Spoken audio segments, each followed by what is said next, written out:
This is a CBS News special report. President Biden's State of the Union address and the Republican response. Good evening. I'm Norah O'Donnell in Washington for tonight's State of the Union address. It is a pivotal moment for President Biden, arguably the most important of his 50-year political career, as he hopes to convince Americans to give him 4 more years in office.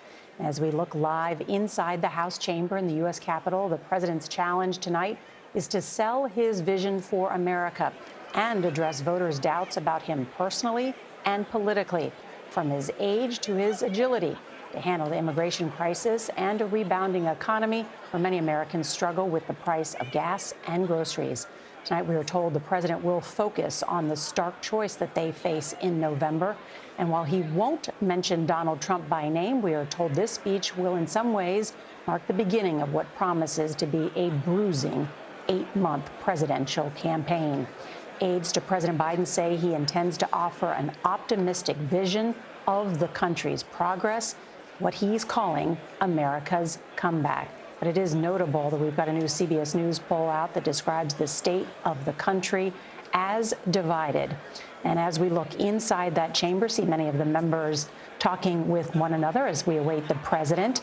The new speaker has warned Republicans, his party, to remain respectful and civil. No outbursts, but no doubt there's tension high inside that chamber. I'm joined tonight by the best political team in the business. And let's start off with Face the Nation moderator Margaret Brennan. And Margaret, we're told the president has just arrived on the Hill. What's at stake for him tonight? Well, for President Biden, he's about to do something he doesn't often do, which is actually explain to the public his vision for the country. And Nora, we are seeing in our own CBS polling that there's frustration with that. In fact, a majority of those polled by CBS believe that he has less of a vision for the country than Donald Trump does. So the 81-year-old president tonight needs to stand there and show he has the excitement and ability to go through an agenda that he will say is really being blocked by Donald Trump, encouraging the GOP to stop him from surging resources to the border, to stop him from getting weapons to fight Vladimir Putin in Ukraine. And he's going to try to take a victory lap here on the economy, pointing to things like strong job growth. But he will blame the corporations doing that hiring for any of the discomfort people at home may still be feeling. But I think you put your finger on it. This country is divided. You wonder who will receive whatever message he's trying to deliver. Nancy Cordes, you cover the White House for us as our chief White House correspondent. How did the president prepare, and how aware is his team? This is the largest TV audience he'll probably have this election season. They are extremely aware, Nora. They say that while the speech won't be overtly political, he's not going to bash Republicans right and left, but they're aware that this is happening within a political season, and they really view the speech as the kickoff to the general election campaign. And so this is a message that they're going to want to take forward over the next several months as he barnstorms the country in ads, via surrogates. He's really laying the foundation for the case that he wants to make for 4 more years to the American public. We're running a little late this evening as we await the President of the United States, and we see many of the House Democratic women wearing white. What's the message? On reproductive rights, they're sending a message tonight. You'll also see a number of women in blue, and they say that they're wearing blue to show solidarity with Israeli hostages who are still being held in Gaza. Barbara Costa is with us as our chief election campaign correspondent.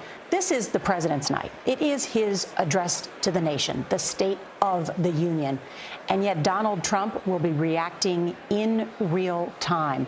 What do you think we will be at the end of the night in terms of the clash between the two of them, the selling of their ideas? Inside President Biden's inner circle, there's a real sense that tonight he has the spotlight. He knows that his rival, the likely Republican nominee, Donald Trump, always seizes the spotlight, generates more headlines. This is Biden's time to try to really take command. Trump will be watching. He's actually going to be posting what he's calling play-by-play on social media. And keep an eye out on the Republican response. Senator Katie Britt of Alabama, she's endorsed Trump. Speaker Johnson's endorsed Trump. This whole party, the GOP, in the image and likeness of Donald Trump ideologically and in political spirit. Ed O'Keefe, as we look inside the chamber, you've covered Congress, too. You've covered the White House. And the president's got to sell his agenda, what he's been doing for the last 3 years, try and do a victory lap, if you will. But at the same time, on the two top issues for voters, immigration and the border, he is what we call underwater. 2/3 of Americans disapprove of how he's doing. Right. And it's telling that in the lead up to this, we've heard about things he wants to do to address inflation, what he might do and say and propose regarding the war in the Middle East. We haven't heard anything about what he's planning to say tonight about immigration and the border. Polling continues to show most Americans disapprove of the way he's handling this. He was on the border last week trying to provide a contrast with former President Trump, likely to push them tonight to approve legislation that would free up billions of dollars for border security and the Border Patrol. And then on the economy, talk about different ways that he wants to help Americans save money, whether it's going after so-called hidden or junk fees from credit card companies and the airlines, new tax breaks, and renewing the child tax credit. Well, what about that? How much will he blame the House Republicans and Speaker Johnson, who'll be sitting behind him for the first time, for tanking what is the toughest bipartisan bill on immigration in decades? I mean, Democrats were grinding their teeth, and the president was trying to pull them across the line to support this, but it was blocked. It was. And the president and those in the White House believe this is because Donald Trump called them up and said, no, I don't want this win. Very likely that he would call them out directly on that at some point tonight. And you'll see among some of the Republicans, I just saw a few of them, they're wearing big buttons that say Biden's border crisis. They are trying to run on this as a crisis caused by the president's decision not to use executive authority. But the president has consistently said, including at the border when you were with him, he wants Congress to actually change the laws and Congress to actually surge the resources, and he'll bring it back to that bipartisan bill, which, as you said, was endorsed by conservative groups, including the right-leaning Border Patrol Union. And what better opportunity to go after a Congress that's done very little substantively, at least in the last year, than right in front of them and turn to the American public and say it's their fault. This is one of the most scripted nights in American politics, but people close to President Biden say, watch the unscripted moments tonight. Maybe the Republicans shout, maybe they point a finger. Now, you said Speaker Johnson told them to be civil, but it was last year when he had that feisty exchange with congressional Republicans that really set that State of the Union apart from others. And for tonight, I'm really watching as a reporter, what are the unscripted moments? Does President Biden actually take on personally, individually, some of these members sitting in the audience? Well, one of those unscripted moments we've already seen. The president's late because of how pro-Palestinian protesters who are making clear their objection to the president's embrace of the Israeli prime minister and the ongoing war in Gaza. And that is going to be something you hear him harken back to, and they're trying to get in front of because he needs to consolidate his Democratic base. It is not just Arab Americans and Muslim Americans, progressive Democrats. This is a real worry. You saw it in Minnesota, you saw it in Michigan with those uncommitted voters. And you can see the members of the Joint Chiefs of Staff there discussing as they await the president. Remember, this is not just the House and the Senate. It's members of the cabinet. It's members of the Supreme Court. It's members of the military. There are guests also of the First Lady in the box. So this is one of the biggest events of the year, the president's State of the Union, and that's why it's watched so closely. I want to bring in our chief political analyst, John Dickerson, as we were talking about the issue of civility, the tension inside that chamber. And the speaker, the new speaker, going so far as to warn his own members about decorum, actually consulting this House Sergeant of Arms about whether people, if he bangs the gavel more than once, can he kick somebody out? All of those sorts of things. Do you think it could get rowdy tonight? Well, who knows the minds of men and women who'd like to raise money with a breakout moment or get attention on social media. And the speaker has some of those in his conference who act out for all of the reasons that inspire behavior like that in politics today. So it could very well be the case based on the excerpts from the president's speech. He's baiting Republicans. I know the White House says he's not going to call them out, but it'll be pretty darn obvious who he's calling out.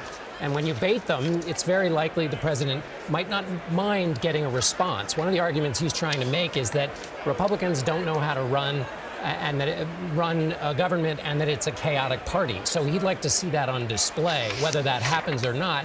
We should also remember Speaker Johnson told his group to behave themselves, but it was in an election year that the former Speaker Nancy Pelosi tore up a speech behind Donald Trump. So the acting out has been on both sides in this ceremony. But this isn't just silly symbolism or spectacle.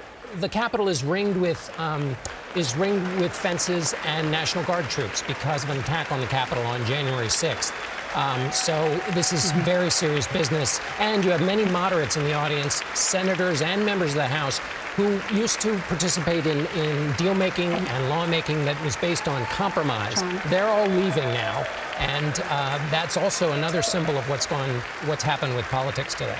Right. We should acknowledge the First Lady of the United States, Jill Biden, just entered to applause, and everyone's standing to greet her. A quick note about who's sitting in First Lady Jill Biden's box. UAW President Sean Fain. It's part of an overture to labor by President Biden. We're getting ready now. Mr. Speaker, the President's cabinet. And there you have it. This is the beginning of the ceremony. We're running at least 10 minutes late. Nothing, Nora. Nancy, Alicia, and I could tell you this is Biden's standard time. 10 minutes late is still early. So, ladies and gentlemen at home, it could be a few more minutes. We're used to this. Well, there you have the Secretary of State, Tony Blinken, who has been very busy dealing with a number of international crises, not only what is going on with the war in Gaza and dealing with Israel and Prime Minister Bibi Netanyahu and trying to get him as well as the leaders of Hamas to agree to a ceasefire, but also trying to get many of these people inside this room to agree to a supplemental bill to fund those wars, as well as the border crisis at the southern border. And Nora, now that we are able to actually see the chamber, it really is a sea of white, as you pointed out, and reproductive rights is going to be a huge focus, both of the president's speech, and within the room, you have IVF patients who have been invited by Democrats. You have fertility doctors who have been invited. Sitting with the First Lady, women who have tried to get abortions because of non-viable pregnancies, but were told they could not do so in their state. So the president trying to make a larger case that individual freedoms have been rolled back since Roe v. Wade was overturned 2 years ago. And tonight he will say that if he is reelected, he will reinstate Roe versus Wade. He will try to. Right. Yes. It will be Democratic Congress. He needs the Senate and the one of several things he will promise to do, but will actually be quite difficult to get done in reality. And it is part of the Republican response, this choice of Katie Britt from the state of Alabama, a state that just today signed into law protections for IVF within 2 weeks of that state ruling that just really caused such a political backlash. And as we await President Biden inside the House chamber, our own Scott McFarland is there for us to give us a bird's eye view and tell us what you're seeing. Well, the president's about to enter a gridlocked, some would say dysfunctional Congress that has struggled, Nora, to just do the basic things government's supposed to do. You know, keep the lights on, keep the offices open. There's been some jockeying for seats along that center aisle. I saw people lining up there, members of Congress, as early as 2 p.m. to secure that seat and get that moment to shake hands with President Biden. Among those on the Republican side, though, and I'll note this because she's been inching her way closer and closer, is perhaps his most vitriolic critic, Marjorie Taylor Greene of Georgia. And we spotted just a short while ago also on the floor a former member of Congress. His name might ring a bell, Nora. George Santos. He still has floor privileges. Scott, thank you for that. Many people, of course, know that the top issues are immigration and the economy. And the economy has rebounded in many ways, yet people aren't feeling it. I want to bring in Jolene Kent, who's our CBS News senior business and technology correspondent. What do the numbers tell us about the state of the economy and people's perception about the economy? Nora, you're going to hear it tonight from President Biden. He's going to trumpet what he calls his big wins. 15 million jobs added, unemployment below 4% for more than 2 years. That's something we haven't seen since the 1960s. Small businesses, one of the guests of the president is a small business owner. Those openings have been very strong. But the reality of the situation is the devil is in the details in terms of budget, personal budgets. We're talking about auto insurance going up. We're talking about food prices going up. Rent continues to skyrocket. So there's this massive disconnect. In fact, in our CBS News polling, we have seen this come into play. President Trump's economy is remembered more fondly than the current economy under President Biden, even though the numbers overall are stronger. But what's really hurting right now is mortgage rates. Things are really expensive. Prices continue to climb. We're not seeing deflation. We're just seeing a cooling off of inflation. So we expect to hear the president today really hammer home on those wins, but also admit that prices are still too high in some areas. I want to bring in our chief Washington correspondent, Major Garrett. And, Major, we would be remiss not to mention where and that we were just a little over 3 years ago in the Capitol, January 6th, and what happened there. Yep.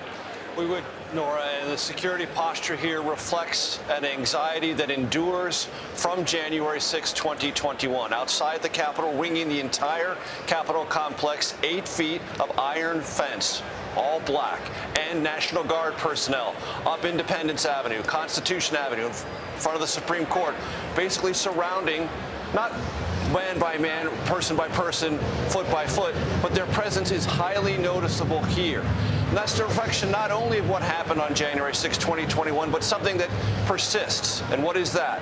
The threat environment around all members of Congress. Threats to senators, members of Congress, text messages, emails, phone calls have been increasing steadily since 2021. In this divided nation, the security posture here reflects that reality. Nora, I've been covering State of the Union addresses since the early 90s. They're always a high security event. That's true. Security was tightened after 9/11, inevitably. But this new layer of security represents something different, which is a sense that members of Congress have that they're under threat from fellow Americans. That's a new reality. It's reflected in the posture here tonight. Major Garrett, thank you. And given the high security at a State of the Union, let's now listen in as Mr. Speaker, the President of the United States. And there you have it at 9:16, the House Sergeant at Arms, William McGarland, announcing the President's arrival into the House chamber, where he will no doubt take his time to do a little grip and grin with everybody there. As has been noted, he spent 36 years in the United States Senate. He has had a 50-year political career, so he knows many of these members quite well. And he was taking photos with his escort committee on their way. And by the way, we watched this for the outfits, for who's in the room, who's not. We've now been told by the White House it's the Education Secretary, Miguel Cardona, who's staying away tonight as a designated survivor, to the point about security. What a journey for President Joe Biden. First elected to the Senate in 1972. For him, this is coming home in a sense, a place where he forged his political career, has so many of his closest personal friends and some foes. Politically, Matt Gaetz, the Florida congressman and Trump ally, was right up there as the president entered the chamber. Think about how long he's been at this. 41 years ago this year, he gave the response to Ronald Reagan as a 40-year-old senator from Delaware. Now, 41 years later, here he is as President of the United States again. And he really rose to prominence as one of the lions of the Senate who were known for cutting deals and working across the aisle at a time when that was, sort of the highest honor you could have. It's become much more difficult today, but he's going to make the case in this speech, I'm told, that he has worked to compromise over the last several years, and he's willing to do it again. The State of the Unions have sometimes become a laundry list of policy ideas, but Weijia Jiang is with us as well. And Weijia, tonight, how the president delivers his speech is almost as important as what's in this speech, correct? Absolutely, Nora, and that's because his physical performance tonight is on display. It is critical as he tries to convince the American public that he has the stamina and the mental fitness to serve as president, especially because we already know Republicans have baked that into their response. So he has to answer in his delivery tonight whether it's a question that continues to loom over him, whether at age 81 years old, he is too old to serve as commander-in-chief. In recent weeks, we saw a blistering special counsel report that detailed his lagging memory. We have seen him multiple times confuse and misspeak about the names of places and people, and so they have addressed this before and said, look, everybody stumbles, but he has to be on point tonight. And his advisors tell us that's exactly what you will see. They have set really high expectations, Nora. They say that you're going to see a very energetic president who is in, quote, fighting form. And he might make a couple self-deprecating jokes about his age, which we have seen him do in recent days. But one source tells me that he is so fired up, he is so well prepared and rehearsed that we won't even remember that his age is an issue. Norah? Weijia Jiang, thank you. One of the also topics that we're told the president is going to address tonight is the issue of democracy and protecting democracy in America, which seems like an odd thing that you would have to actually talk about that. But later this week, tomorrow, his opponent in this campaign, Donald Trump, is meeting with Viktor Orban, in Mar-a-Lago, the leader of Hungary, who is considered a dictator. Behind the scenes, President Biden is telling his advisors the stakes are high, not just red versus blue, Republican versus Democrat. For President Biden, this is about countering what he sees as the rising forces of nationalism here at home with Donald Trump and abroad in Hungary with Orban and other figures who have similar views worldwide. And this is really about him reasserting, as Margaret so deeply reported and others, his position on Ukraine, about the United States having a presence in the world. But I will just say something quick on that's fun. You always think about our Constitution on nights like tonight. It says from time to time the president will deliver a State of the Union, but it's not necessary. And I always think back to 1801 when President Thomas Jefferson decided to send in a letter and not address Congress. It's not necessary to give this big speech, but most presidents say, I'll do it. Margaret, address those foreign policy issues that the president will address tonight. Well, Norah, you know, the Prime Minister of Sweden is sitting in the First Lady's box, and that is for a reason. That is one of President Biden's accomplishments here, he would say, is getting Sweden and Finland to join NATO. Really, that was Vladimir Putin's accomplishment when he invaded Ukraine and absolutely terrified the rest of Europe. But to your point about Viktor Orban, the Prime Minister of Hungary has undermined the judiciary, the free press. He has really stood in the way, in many ways, of aid to Ukraine at the EU and at NATO. He is a NATO member, but to actually get that aid through, the world leaders had to conspire to have him outside the room when votes were taken. That is who this man is, and he has talked about not wanting races to be mixed in his country. So that question of, okay, he's a NATO member, he's a world leader, meet with him, but what's the strategy? Why do you need to sit with this particular person? What is the message being sent to Ukraine? So why is Trump doing that? They have not explained it. They have not explained it, and it just goes back to the right-wing nationalist embrace. He has spoken at conservative conferences. Viktor Orban has.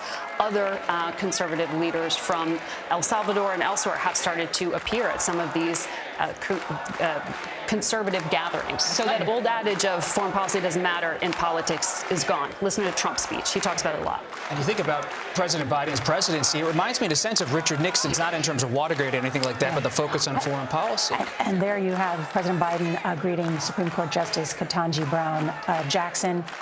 Can I suggest that we are being taken a little bit for a ride here by a president who's eager to show the country that he's boisterous, that he's up to the task? What have we just watched him do over the last few minutes? Talk to Democrats, Republicans, shake their hands, take photos, confronted Marjorie Taylor Greene, or she confronted him. He took it. They talked briefly. He's working through himself through the room, suggested, what are you worried about me being old? Here I am talking to all these people on both sides of the aisle. Yeah, by our count, maybe a 6-minute walk or more, where Democratic members have engaged in what is like a campaign-type chant, 4 more years. I can't recall a time like that when the president was walking in. It's usually much more ceremonial. This feels a little bit more like a campaign event. And again, I wonder how that will change the tone of things when the president makes some of his policy remarks tonight. There's just so much on the line, and the idea is that the president is getting so much attention, taking selfies with members of Congress, and the idea is to make himself accessible, and the strategy here is to focus and think about some of those domestic issues that so many people are thinking about, including the economy. How much people are paying for things. That's what you're going to hear from the president tonight, and you can imagine what he might be talking with these members of Congress. So many of these Congress people are facing taxpayers at home who are worried that too much money is outflowing out into Ukraine, into Israel, and issues are not being taken care of here at home, including inflation and shoring up the economy.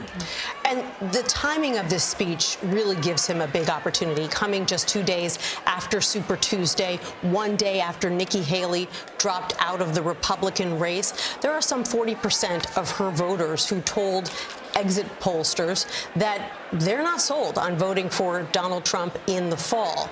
And so the Biden team is making a very overt overture to those voters. I think you'll hear it tonight. I think you'll hear him lay out policies that they think will appeal to those independent or moderate voters on the right that they think are potentially gettable. And now the President of the United States handing the State of the Union, his remarks there. Of course, that's Speaker Mike Johnson. This is his first night at the podium there. He has warned and counseled, I guess you could say, members of his conference to be civil. And we will see how they react tonight. Marjorie Taylor Greene said, "I'll do what I want."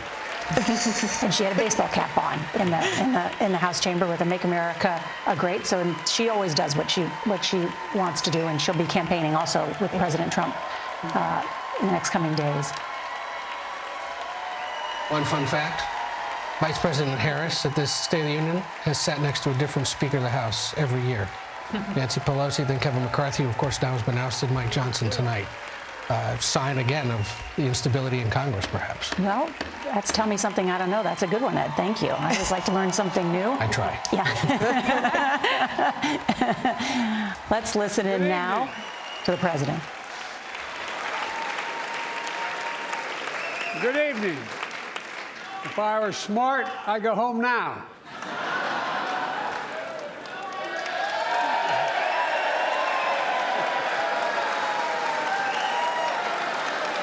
Mr. Speaker, Madam Vice President, members of Congress, my fellow Americans, in January 1941, Franklin Roosevelt came to this chamber to speak to the nation, and he said, "I address you at a moment unprecedented in the history of the Union. Hitler was on the march. War was raging in Europe. President Roosevelt's purpose was to wake up Congress and alert the American people that this was no ordinary time. Freedom and democracy were under assault in the world. Tonight, I come to this same chamber to address the nation. Now, it's we who face an unprecedented moment in the history of the Union. And yes, my purpose tonight is to wake up the Congress and alert the American people that this is no ordinary moment either. Not since President Lincoln and the Civil War have freedom and democracy been under assault at home as they are today. What makes our moment rare is that freedom and democracy are under attack both at home and overseas at the very same time. Overseas, Putin of Russia is on the march, invading Ukraine and sowing chaos throughout Europe and beyond. If anybody in this room thinks Putin will stop at Ukraine, I assure you he will not.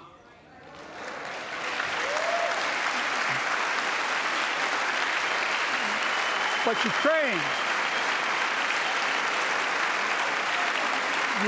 can stop Putin.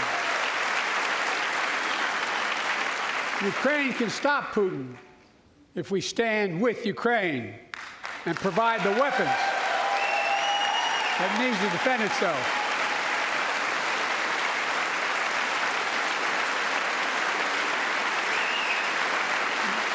That is all. That is all Ukraine is asking. They're not asking for American soldiers. In fact, there are no American soldiers at war in Ukraine, and I'm determined to keep it that way. But now, assistance to Ukraine is being blocked by those who want to walk away from our world leadership. It wasn't long ago when a Republican president named Ronald Reagan thundered, "Mr. Gorbachev, tear down this wall." Now,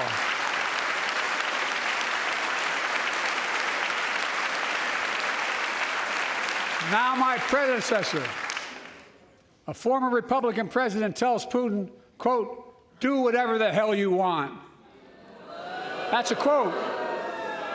A former president actually said that, bowing down to a Russian leader. I think it's outrageous, it's dangerous, and it's unacceptable.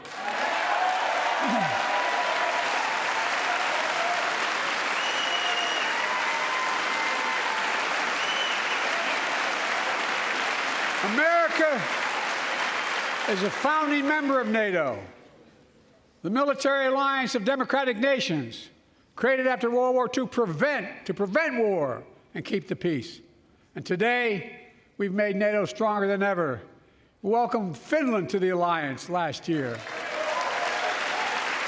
And just this morning, Sweden officially joined, and their minister is here tonight. I'm going to stand up. Welcome. Welcome, welcome, welcome.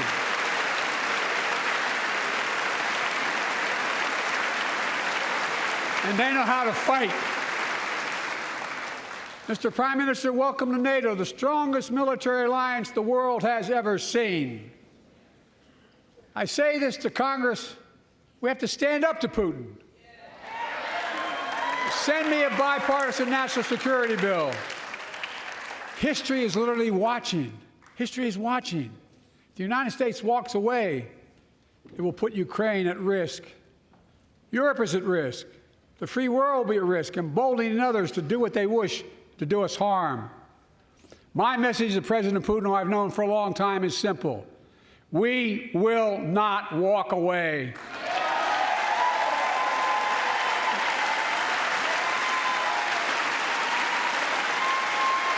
We will not bow down.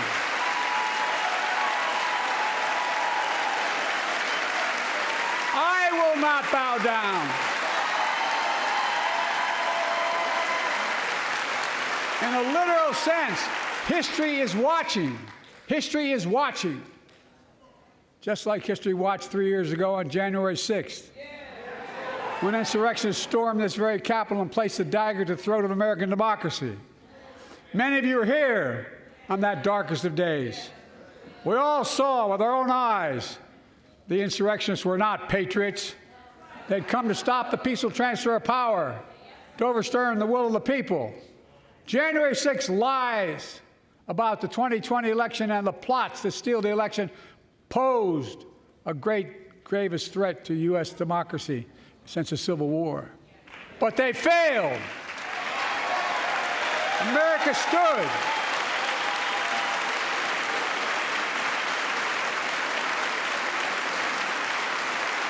America stood strong, and democracy prevailed. We must be honest. The threat to democracy must be defended. My predecessor and some of you here seek to bury the truth about January 6th. I will not do that. This is the moment to speak the truth and to bury the lies. Here's the simple truth. You can't love your country only when you win.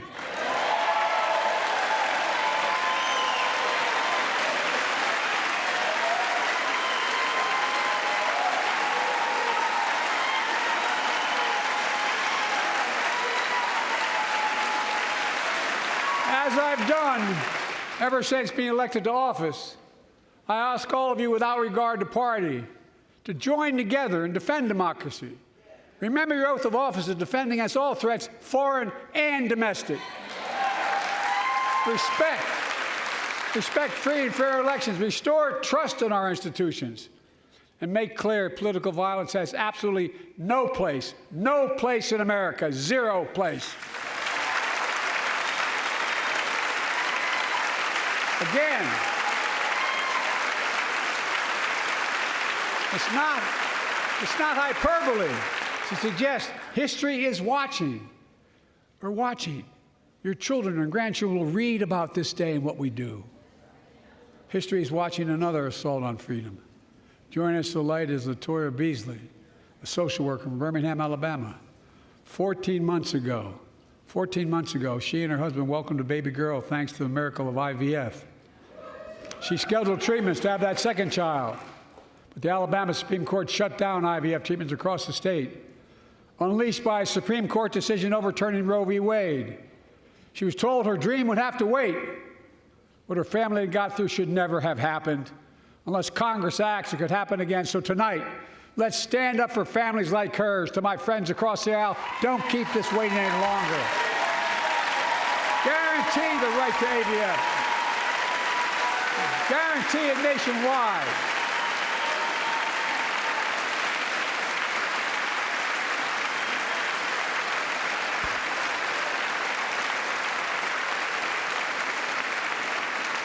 Like most Americans, I believe Roe v. Wade got it right.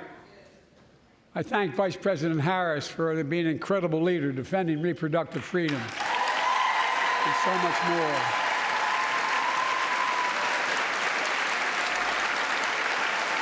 Thank you. My predecessor came to office determined to see Roe v. Wade overturned. He's the reason it was overturned, and he brags about it. Look at the chaos that has resulted. Joining us tonight is Kate Cox, the wife and mother from Dallas. She's become pregnant again and had a fetus of a fatal condition. Her doctor told Kate that her own life and her ability to have children in the future were at risk if she didn't act. Because Texas law banned her ability to act, Kate and her husband had to leave the state to get what she needed. What her family got through should have never happened as well, but it's happening in too many others. There are state laws banning the freedom to choose, criminalizing doctors, forcing survivors of rape and incest to leave their states to get the treatment they need. Many of you in this chamber and my predecessor are promising to pass a national ban on reproductive freedom. My God, what freedom else would you take away? Look, it's a decision to overturn Roe v. Wade. The Supreme Court majority wrote the following, and with all due respect, justices, women are not without electoral power. Electoral or political power. You're about to realize just how much you're right about that.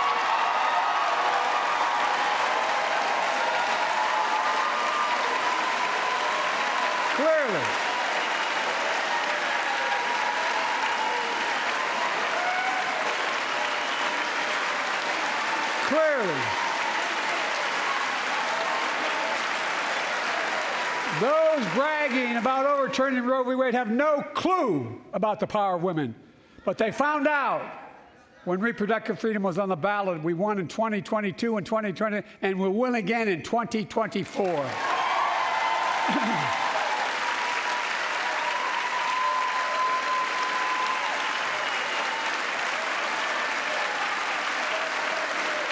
If you, the American people, send me a Congress that supports the right to choose, I promise you, I'll restore Roe v. Wade as the law of the land again.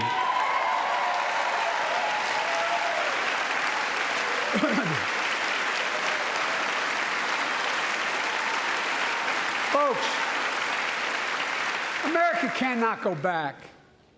I'm here tonight to show what I believe is the way forward, because I know how far we come. 4 years ago next week, before I came to office, the country was hit by the worst pandemic and the worst economic crisis in a century. Remember the fear, record losses? Remember the spikes in crime and the murder rate, raging virus that took more than 1 million American lives, of loved ones, millions left behind?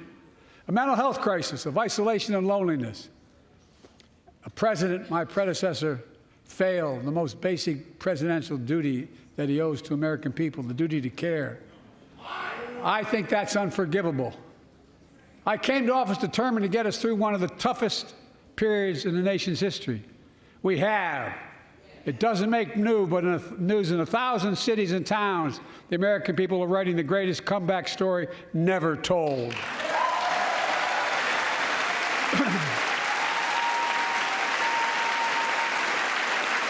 So let's tell the story here. Tell it here and now. America's comeback is building the future of American possibilities, building an economy from the middle out and the bottom up, not the top down, investing in all America, in all Americans, to make sure everyone has a fair shot, and we leave no one behind. The pandemic no longer controls our lives. The vaccines that saved us from COVID are now being used to beat cancer, turning setback into comeback. That's what America does. That's what America does.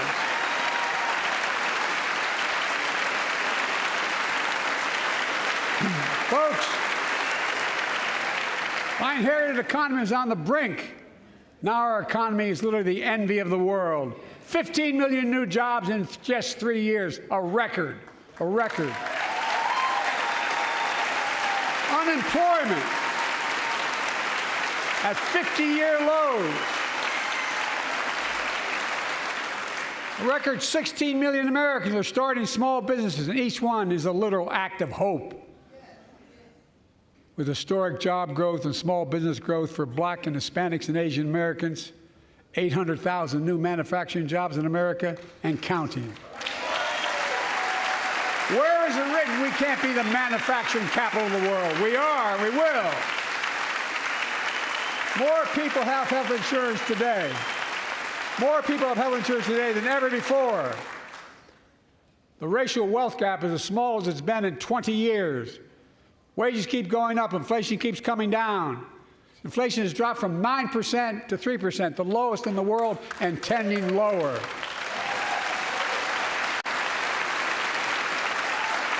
The landing is and will be soft. And now, instead of importing foreign products and exporting American jobs, we're exporting American products and creating American jobs right here in America, where they belong.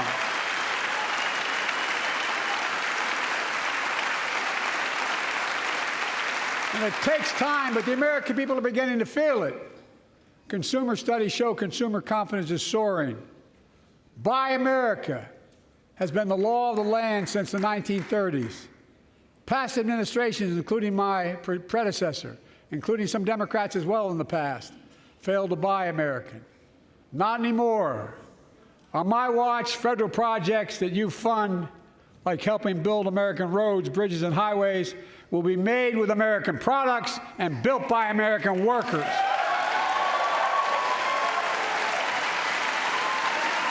Creating good-paying American jobs.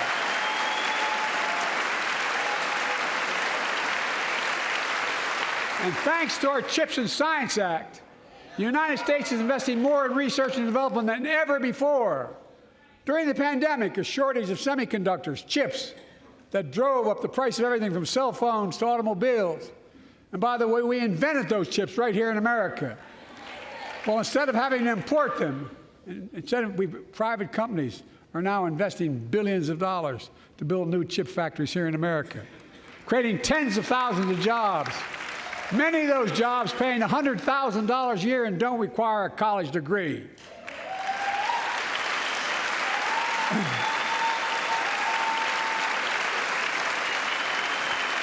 In fact, my policies have attracted $650 billion in private sector investment in clean energy, advanced manufacturing, creating tens of thousands of jobs here in America.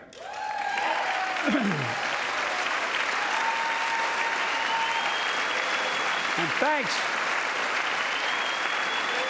thanks to our bipartisan infrastructure law, 46,000 new projects have been announced all across your communities.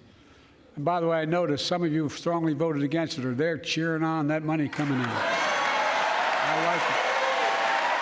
I'm with you. I'm with you. And if any of you don't want that money in your district, just let me know. Modernizing our roads and bridges, ports and airports, public transit systems. Removing poisonous lead pipes so every child can drink clean water without risk of brain damage.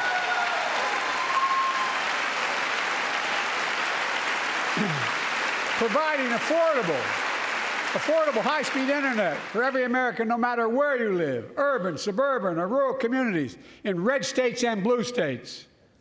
Record investments in tribal communities. Because of my investment in the family farms, because I invested in family farms led by my Secretary of Agriculture, who knows more about this than anybody I know, we're better able to stay in the family for those farms and their children and grandchildren won't have to leave home to make a living. It's transformative. The great comeback story is Belvedere, Illinois, home to an auto plant for nearly 60 years. Before I came to office, the plant was on its way to shutting down. Thousands of workers feared for their livelihoods. Hope was fading. Then I was elected to office, and we raised the Belvedere repeatedly with auto companies, knowing unions would make all the difference. The UAW worked like hell to keep the plant open and get these jobs back, and together we succeeded. Instead of auto factories shutting down, auto factories reopening, and new state-of-the-art battery factories being built to power those cars there at the same.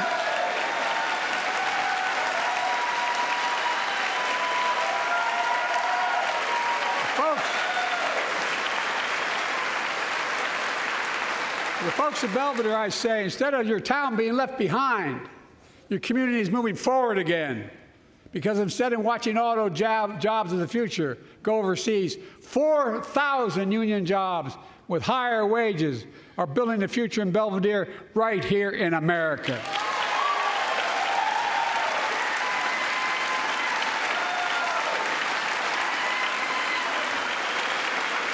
Here tonight is UAW President Shawn Fain, a great friend and a great labor leader. Shawn, where are you? Stand up.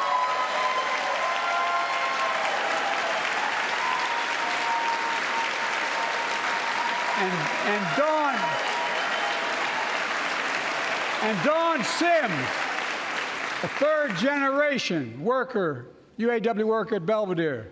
Shawn, I was proud to be the first president to stand on the picket line, and today, Dawn has a good job in her hometown, providing stability for her family and pride and dignity as well. Showing once again, Wall Street didn't build America. They're not bad guys. They didn't build it, though. The middle class built the country, and unions built the middle class.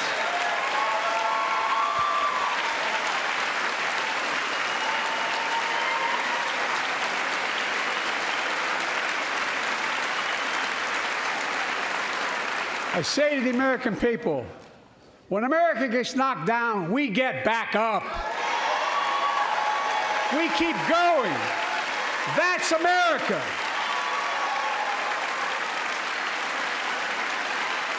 That's you, the American people. It's because of you America's coming back. It's because of you our future is brighter. It's because of you that tonight we can proudly say the state of our union is strong and getting stronger.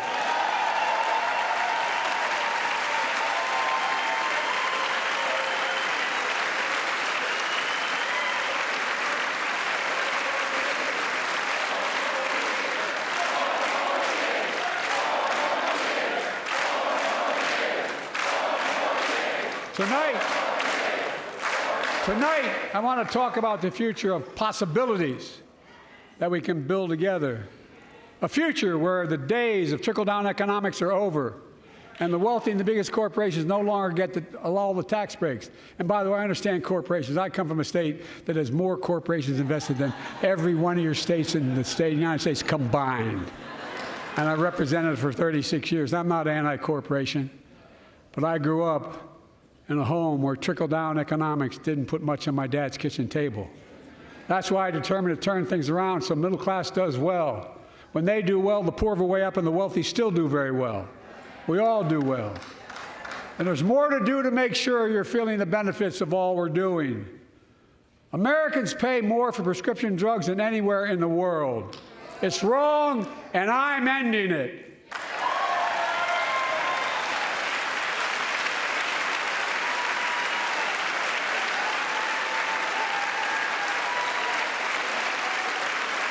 With a law that I proposed and signed, not one of you Republican buddies voted for it. We finally beat Big Pharma. Instead of paying $400 a month or thereabouts for insulin with diabetes, and it only costs $10 to make, they only get paid $35 a month now and still make a healthy profit. And I want to, but what to do next? I want to cap the cost of insulin at $35 a month for every American who needs it. Everyone.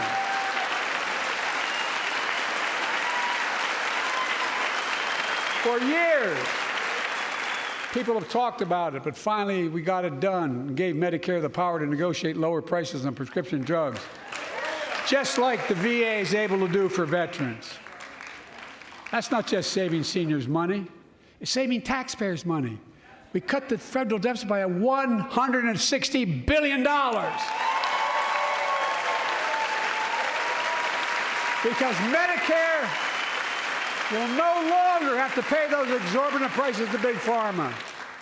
This year, Medicare is negotiating lower prices for some of the costliest drugs on the market to treat everything from heart disease to arthritis. It's now time to go further and give Medicare the power to negotiate lower prices for 500 different drugs over the next decade. They're making a lot of money, guys. And they'll still be extremely profitable. Will not only save lives, it will save taxpayers another $200 billion. Starting next year, the same law caps total prescription drug costs for seniors on Medicare at $2,000 a year, even for expensive cancer drugs that cost $10,000, $12,000, $15,000. Now I want to cap prescription drug costs at $2,000 a year for everyone. Folks, I'm going to get in trouble for saying that, but if you want to get in Air Force One and fly to Toronto, Berlin, Moscow, even Moscow, probably. And bring your prescription with you, and I promise you I'll get it for you for 40% the cost you're paying now. Same company, same drug, same place.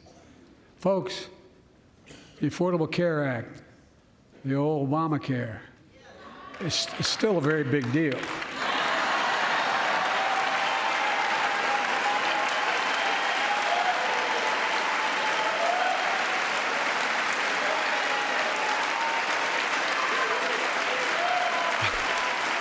Over 100 million of you can no longer be denied health insurance because of pre-existing condition. But my predecessor and many in this chamber want to take this prescription drug away by repealing the Affordable Care Act. I'm not going to let that happen. We stopped you 50 times before and we'll stop you again. In fact, I'm not only protecting it, I'm expanding it. The enacted tax credits of $800 per person per year reduce health care costs for millions of working families. That tax credit expires next year. I want to make that savings permanent.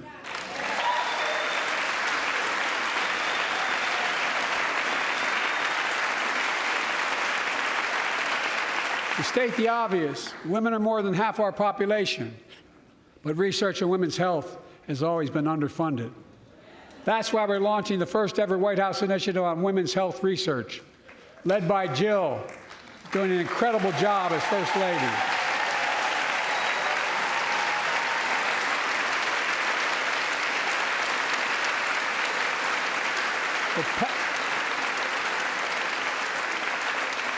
So pass my plan for $12 billion to transfer women's health research and benefit millions of lives all across America. I know the cost of housing is so important to you. If inflation keeps coming down, mortgage rates will come down as well, and the Fed acknowledges that. But I'm not waiting. I want to provide an annual tax credit that will give Americans $400 a month for the next 2 years as mortgage rates come down, to put toward their mortgages when they buy their first home or trade up for a little more space. Just for 2 years.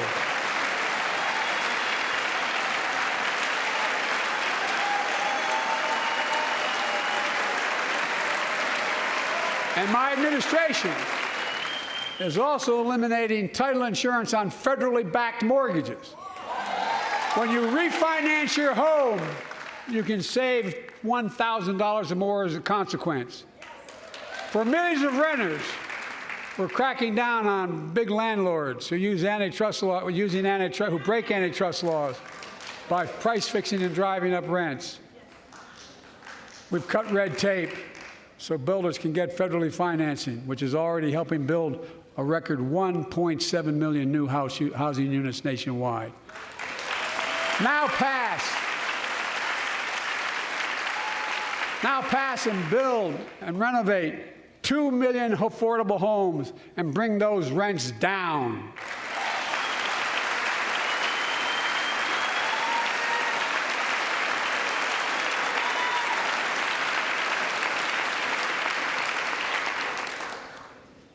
To remain the strongest economy in the world, we need to have the best education system in the world. And I suspect all of you, want to give every child, a good start by providing access to preschool for 3 and 4 years old. You know, I think I pointed out last year,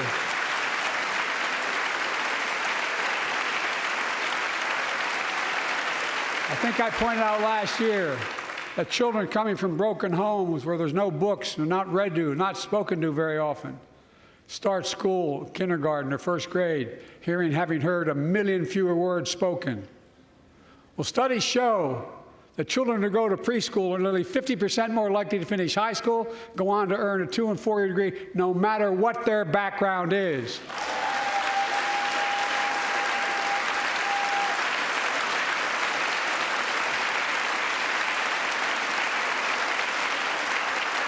I met a year and a half ago with the leaders of the Business Roundtable.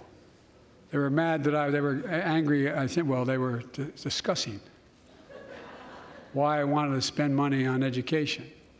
I pointed out to them as vice president, I met with over I think it was 182 of those folks. Don't hold me to the exact number. And I asked them what they need most, the CEOs. And you've had the same experience on both sides of the aisle. They say a better educated workforce, right? So I looked at them, and I say, I come from Delaware. DuPont used to be the 8th largest corporation in the world. And every new enterprise they bought, they educated the workforce to that enterprise. But none of you do that anymore. Why are you angry with me providing you the opportunity for the best educated workforce in the world? And they all looked at me and said, I think you're right. I want to expand high-quality tutoring and summer learning to see that every child learns to read by 3rd grade.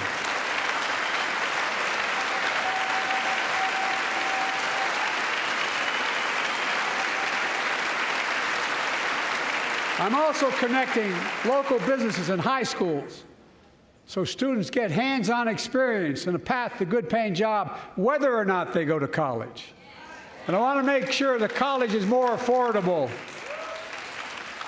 Let's continue increasing the Pell Grants to working and middle-class families and increase record investments in HBCUs and minority-serving institutions, including Hispanic institutions.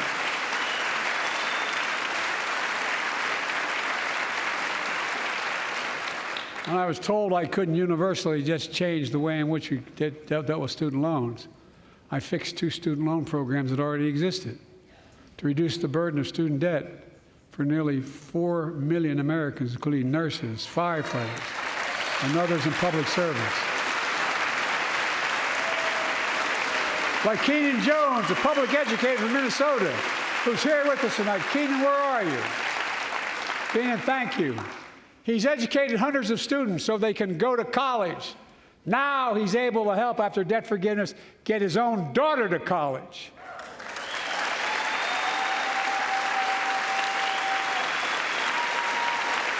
And folks, look, such relief is good for the economy because folks are now able to buy a home, start a business, start a family. While we're at it, I want to give public school teachers a raise.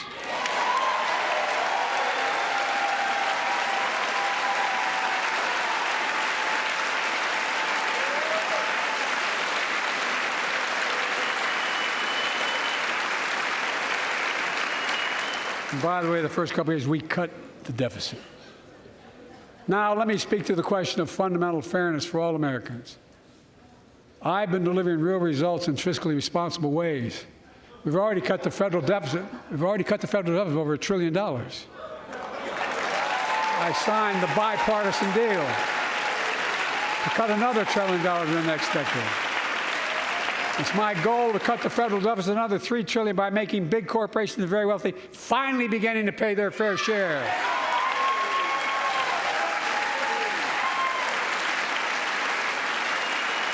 Look, I'm a capitalist. If you want to make or can make $1 million or millions of bucks, that's great. Just pay your fair share in taxes. A fair tax code is how we invest things to make this country great. Healthcare, education, defense, and so much more. But here's the deal. The last administration enacted a $2 trillion tax cut, overwhelmingly benefit the top 1%, the very wealthy and the biggest corporation, and exploded the federal deficit. They added more to the national debt than any presidential term in American history. check the numbers. Folks at home, does anybody really think the tax code is fair? Do you really think the wealthy and big corporations need another $2 trillion tax break? I sure don't. I'm going to keep fighting like hell to make it fair. Under my plan, nobody earning less than $400,000 a year will pay an additional penny in federal taxes. Nobody, not one penny. And they haven't yet. In fact, the child tax credit I passed during the pandemic cut taxes for millions of working families and cut child poverty in half. Restore that child tax credit. No child should go hungry in this country. The way to make the tax code fair is to make big corporations and the very wealthy begin to pay their fair share. Remember in 2020, 55 of the biggest companies in America made $40 billion and paid zero in federal income tax. Zero. Not anymore. Thanks to the law I wrote and we signed, big companies have to pay a minimum of 15%. But that's still less than working people pay in federal taxes. It's time to raise corporate minimum tax to at least 21%.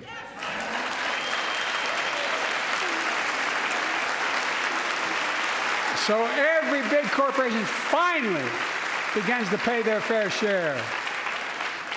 I also want to end tax breaks for big pharma, big oil, private jets, massive executive pay when it's only supposed to be $1 million that could be deducted. They can pay them $20 million if they want, but deduct $1 million. End it now. You know, there are 1,000 billionaires in America. You know what the average federal tax is for those billionaires? No. They're making great sacrifices, 8.2%. That's far less than the vast majority of Americans pay. No billionaire should pay a lower federal tax rate than a teacher, a sanitation worker, or a nurse.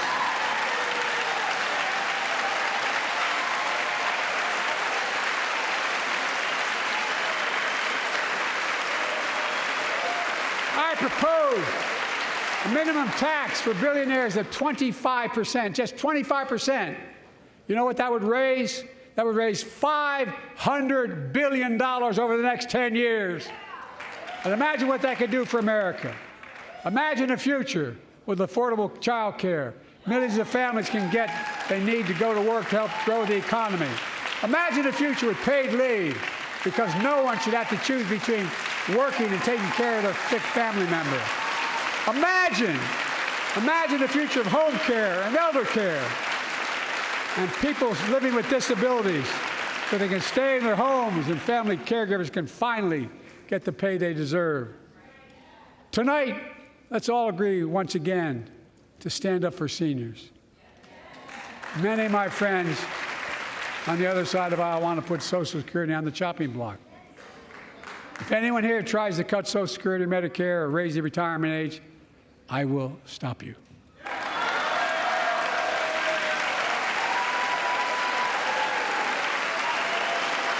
The working people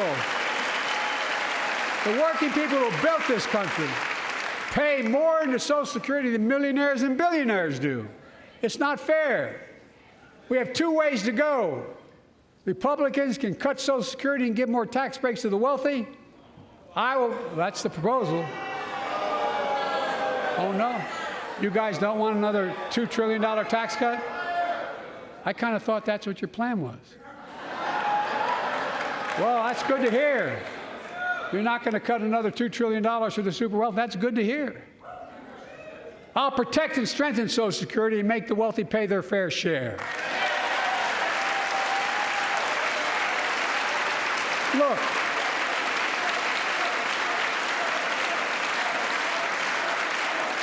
too many corporations raise prices to pad their profits, charging more and more for less and less. That's why we're cracking down on corporations that engage in price gouging and deceptive pricing, from food to health care to housing. In fact, the snack companies think you won't notice if they change the size of the bag and put a hell of a lot fewer, same size bag, put fewer chips in it. No, I'm not joking. It's called shrinkflation. Pass Bobby Casey's bill and stop this. I really mean it.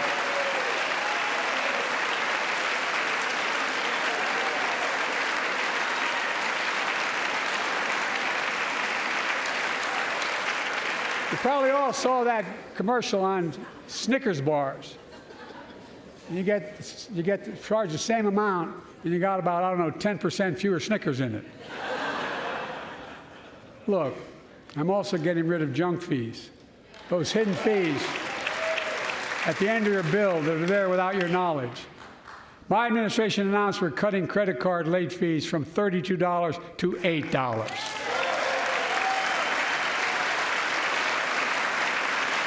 Banks and credit card companies are allowed to charge what it costs them to instigate the collection. And that's more a hell of a lot like $8 and 30-some dollars. They don't like it. The credit card companies don't like it. But I'm saving American families $20 billion a year with all the junk fees I'm eliminating. Folks at home, that's why the banks are so mad. It's $20 billion in profit. I'm not stopping there. My administration has proposed rules to make cable, travel, utilities, and online ticket sellers tell you the total price up front so there are no surprises. It matters. It matters. And so does this. In November, my team began serious negotiation with a bipartisan group of senators. The result was a bipartisan bill with the toughest set of border security reforms we've ever seen. Oh, you don't think so? Oh, you don't like that bill, huh? That conservatives got together and said it was a good bill? I'll be darned. That's amazing. That bipartisan bill would hire 1,500 more security agents and officers, 100 more immigration judges to help tackle the backload of 2 million cases, 4,300 more asylum officers, and new policies so they can resolve cases in 6 months instead of 6 years now.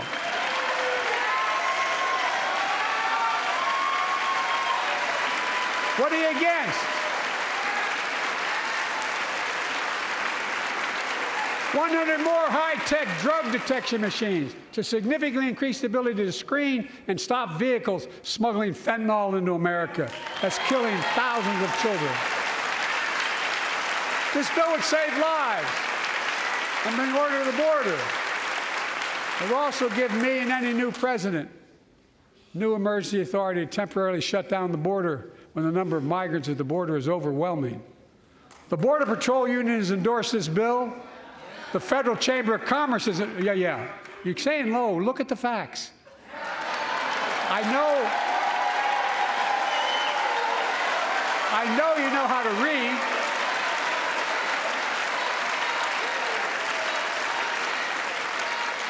I believe that given the opportunity for a majority in the House and Senate would endorse the bill as well, a majority right now. But unfortunately, politics has derailed this bill so far. I'm told my predecessor called members of Congress in the Senate to demand they block the bill. He feels a political win. He viewed it as a political win for me and a political loser for him. It's not about him. It's not about me. I'd be a winner. Not really.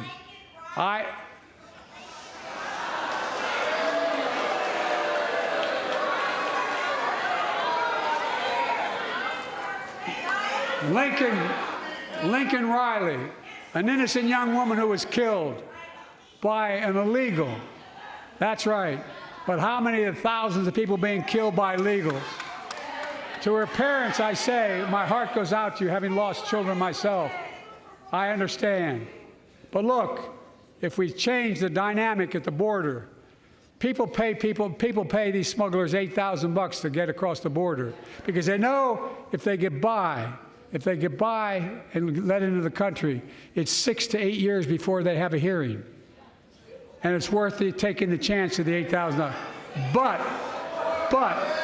if it's only 6 weeks, the idea is it's highly unlikely that people will pay that money and come all that way knowing that they'll be able to be kicked out quickly. Folks, I would respectfully suggest my Republican friends owe it to the American people, get this bill done. We need to act now.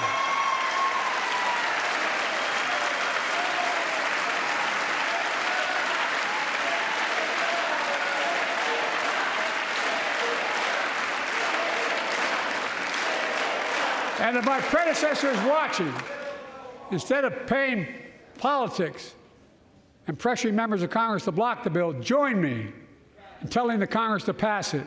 We can do it together. But that's what here's what he will not do. I will not demonize immigrants saying they are poison in the blood of our country. I will not separate families. I will not ban people because of their faith. Unlike my predecessor on my first day in office, I introduced a comprehensive bill to fix our immigration system. Take a look at it. It has all these and more. Secure the border. Provide a pathway to citizenship for dreamers, and so much more. But unlike my predecessor, I know who we are as Americans. We're the only nation in the world with a heart and soul that draws from old and new. Home to Native Americans, whose ancestors have been here for thousands of years. Home to people of from every place on earth. They came freely. Some came in chains. Some came when famine struck, like my ancestral family in Ireland. Some to flee persecution, to chase dreams that are impossible anywhere but here in America. That's America. And we all come from somewhere, but we're all Americans.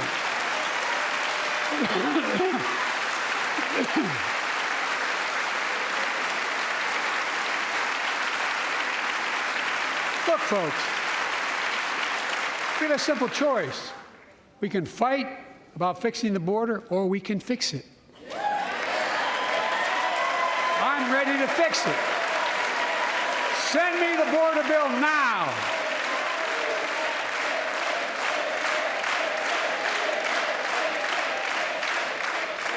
A transformational moment in history happened 59 years ago today in Selma, Alabama.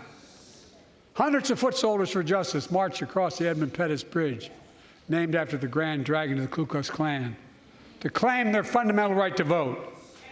They were beaten, they were bloody, and left for dead. Our late friend and former colleague, John Lewis, was on that march. We miss him.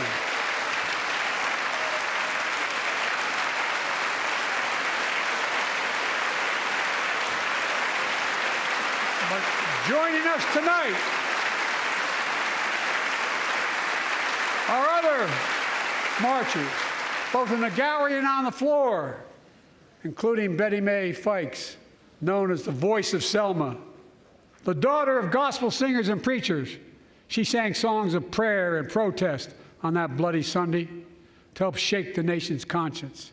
5 months later, the Voting Rights Act passed and was signed into law.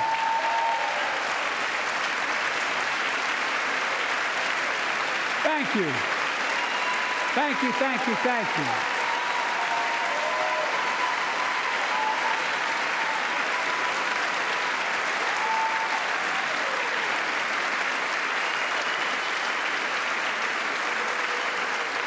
But 59 years later, there are forces taking us back in time.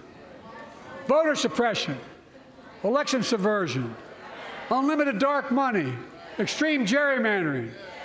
John Lewis is a great friend to many of us here. But if you truly want to honor him and all the heroes who marched with him, then it's time to do more than talk.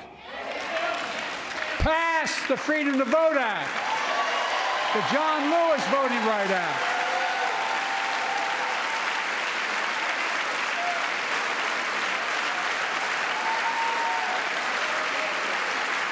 And stop denying another core value of America, our diversity across American life. Banning books, it's wrong. Instead of erasing history, let's make history. I want to protect fundamental rights. Pass the Equality Act. And my message to transgender Americans, I have your back. Pass the PRO Act for workers' rights. Raise the federal minimum wage, because every worker has a right to a decent living more than $7 an hour. We're also making history by confronting the climate crisis, not denying it.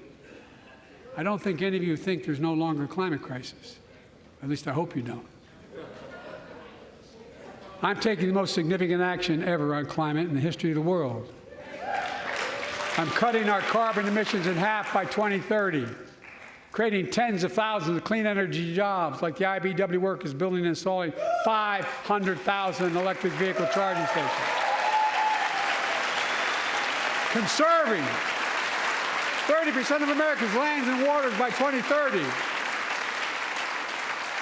And taking action on environmental justice, fence-line communities smothered by the legacy of pollution. And patterned after the Peace Corps and AmeriCorps, I launched the Climate Corps to put 20,000 young people to work in the forefront of our clean energy future. I'll triple that number in a decade.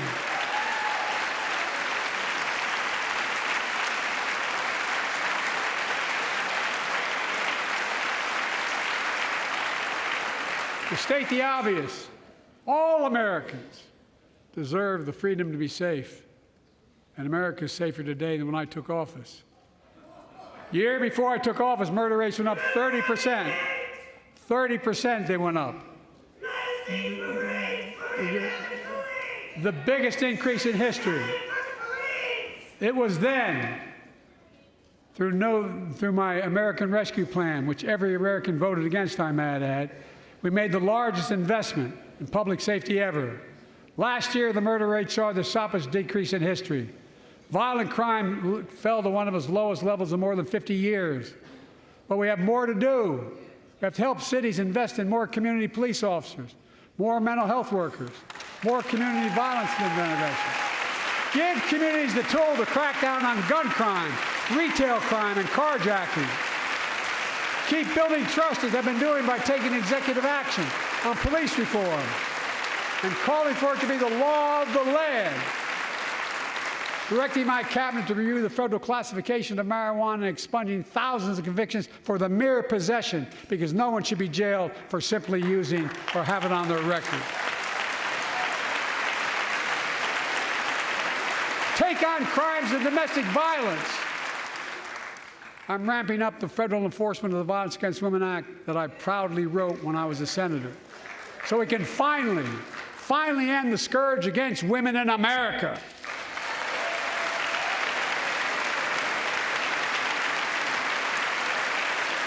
There are other kinds of violence I want to stop. With us tonight is Jasmine, whose 9-year-old sister Jackie was murdered with 21 classmates and teachers in elementary school in Uvalde, Texas. Very soon after that happened, Jill and I went to Uvalde for a couple of days. We spent hours and hours with each of the families. We heard their message, so everyone in this room, in this chamber, could hear the same message. The constant refrain, and I was there for hours meeting with every family. They said, do something. Do something. Well, I did do something by establishing the first ever Office of Gun Violence Prevention in the White House, that the Vice President is leading the charge. Thank you for doing it. Meanwhile,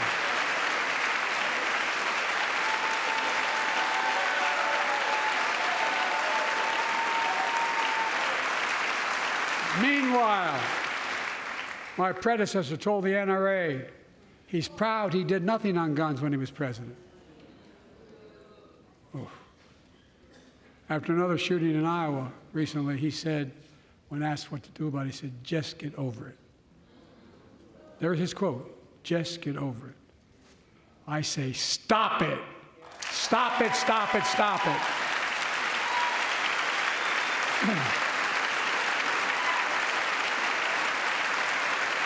I'm proud we beat the NRA when I signed the most significant gun safety law in nearly 30 years because of this Congress. We now must beat the NRA again. I'm demanding a ban on assault weapons and high-capacity magazines. Pass universal background checks. None of this. None of this. I taught the Second Amendment for 12 years. None of this violates the Second Amendment or vilifies responsible gun owners. You know, as we manage challenges at home, we're also managing crises abroad, including in the Middle East. I know the last 5 months have been gut-wrenching for so many people, for the Israeli people, for the Palestinian people, and so many here in America. This crisis began on October 7th with a massacre by a terrorist group called Hamas, as you all know. 1,200 innocent people, women and girls, men and boys, slaughtered after enduring sexual violence. The deadliest day for the Jewish people since the Holocaust, and 250 hostages taken. Here in this chamber tonight are families whose loved ones are still being held by Hamas. I pledge to all the families that we will not rest until we bring every one of your loved ones home. We also we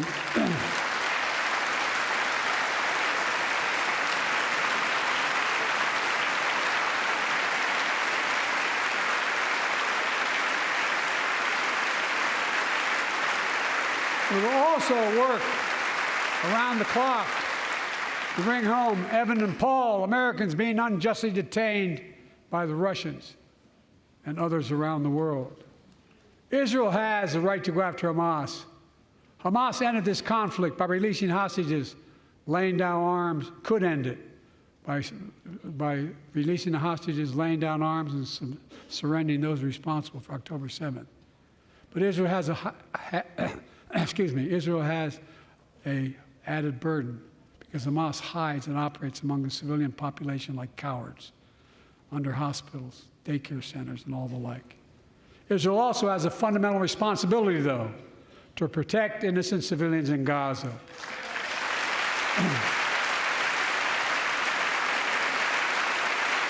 This war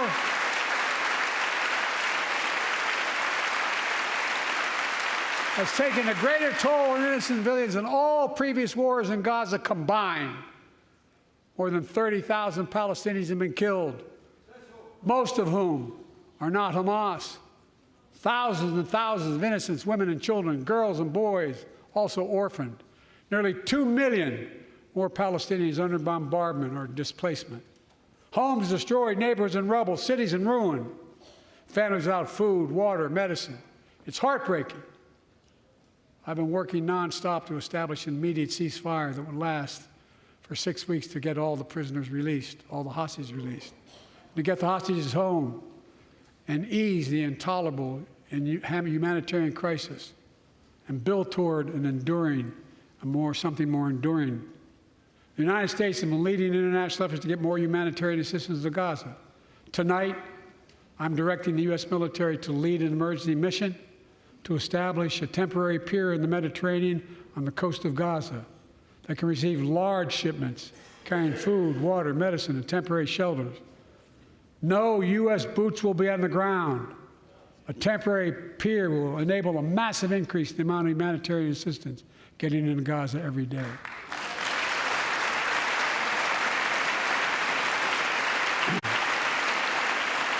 And Israel must do its part. Israel must allow more aid into Gaza to ensure humanitarian workers aren't caught in the crossfire. And they're announcing they're going to have a crossing in northern Gaza. To the leadership of Israel, I say this: humanitarian assistance cannot be a secondary consideration or a bargaining chip. Protecting and saving innocent lives has to be a priority. As we look to the future, the only real solution to the situation is a two-state solution over time.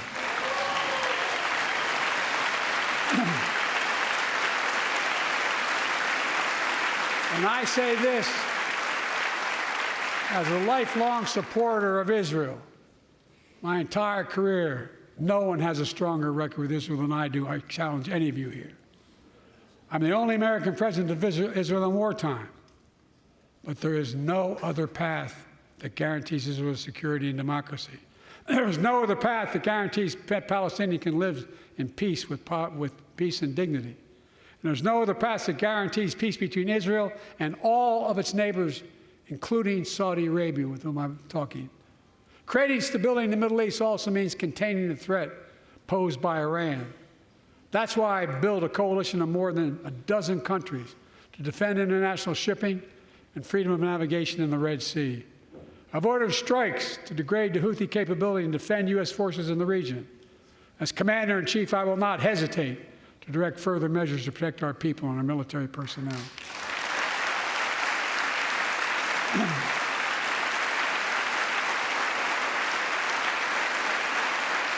For years, I've heard many of my Republican and Democratic friends say that China is on the rise and America is falling behind.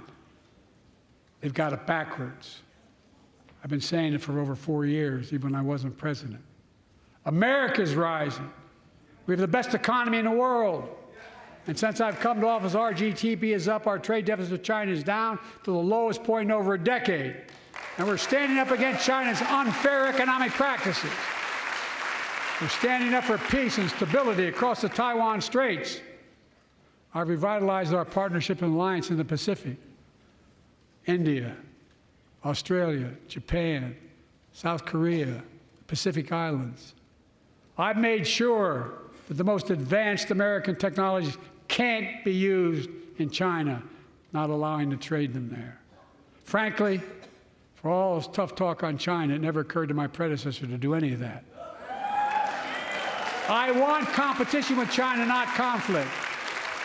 And we're in a stronger position to win the conflict of the 21st century against China than anyone else, for that matter, than any time as well. Here at home, I've signed over 400 bipartisan bills, but there's more to pass my unity agenda. Strengthen penalties on fentanyl trafficking. You don't want to do that, huh? Pass bipartisan privacy legislation to protect our children online. Harness the promise of AI to protect us from peril. Ban AI voice impersonations and more. And keep our truly sacred obligation to train and equip those we send into harm's way and care for them and their families when they come home and when they don't.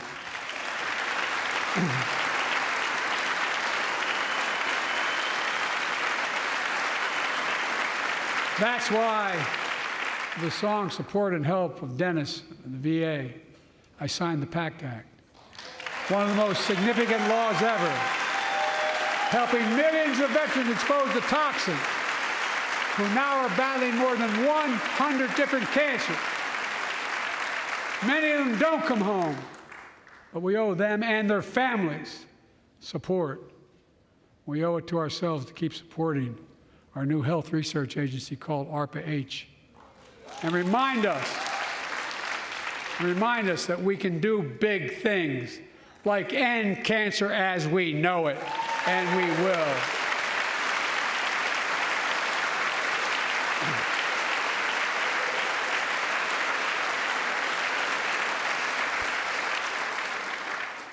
Let me close with this. Yay.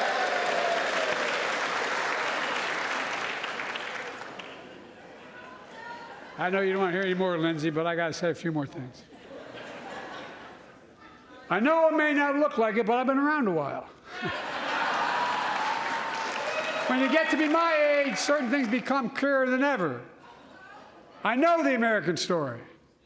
Again and again, I've seen the contest between competing forces in the battle for the soul of our nation, between those who want to pull America back to the past and those who want to move America into the future. My lifetime has taught me to embrace freedom and democracy, a future based on core values that have defined America: honesty, decency, dignity, equality, to respect everyone, to give everyone a fair shot, to give hate no safe harbor. Now, other people my age see it differently. The American story of resentment, revenge, and retribution, that's not me. I was born amid World War II, when America stood for the freedom of the world. I grew up in Scranton, Pennsylvania, and Claymont, Delaware, among working-class people who built this country. I watched in horror as two of my heroes, like many of you did, Dr. King and Bobby Kennedy, were assassinated. And their legacies inspired me to pursue a career in service. I left the law firm, became a public defender because my city of Wilmington was the only city in America occupied by the National Guard after Dr. King was assassinated because of the riots. And I became a county councilman almost by accident. I got elected to the United States Senate when I had no intention of running at age 29. Then vice president to our first black president.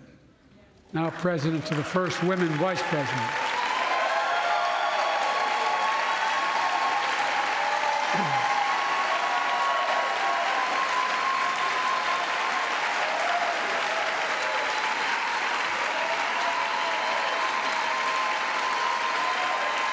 In my career, I've been told I was too young. By the way, they didn't let me on the Senate elevators for votes sometimes. They're not a joke. And I've been told I'm too old. Whether young or old, I've always known what endures. I've known our North Star. The very idea of America is that we're all created equal and deserves to be treated equally throughout our lives. We've never fully lived up to that idea, but we've never walked away from it either. And I won't walk away from it now. I'm optimistic. I really am. I'm optimistic, Nancy.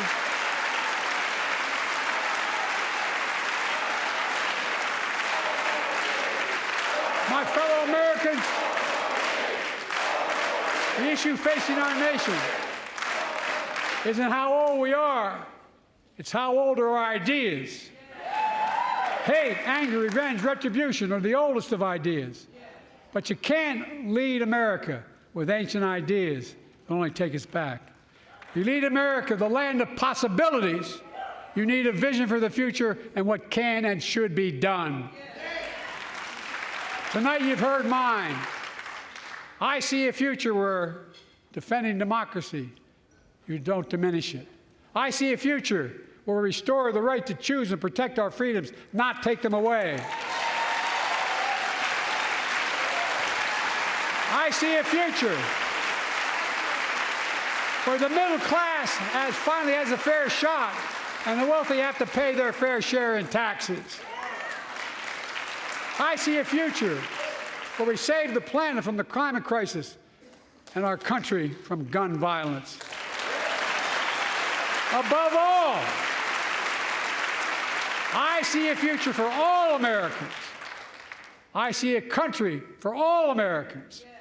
And I will always be president for all Americans because I believe in America.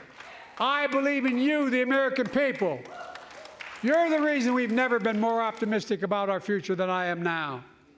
So let's build the future together. Let's remember who we are. We are the United States of America. And there is nothing beyond our capacity when we act together. God bless you all, and may God protect our troops. Thank you, thank you, thank you.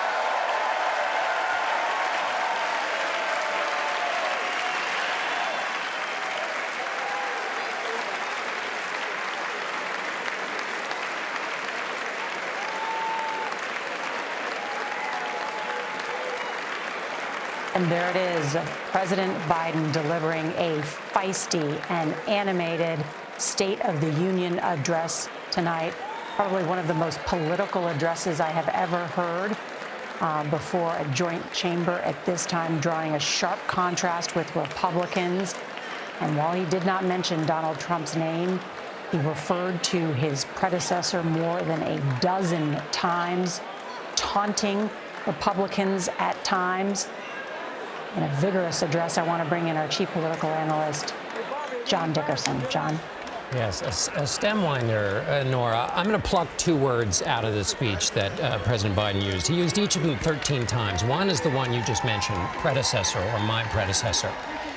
Referring to Donald Trump as a threat to American democracy as great as the one America faced in 1941 before World War II, you cannot set the stakes any higher than that in terms of defining who he is running against. The other word he used 13 times is fair.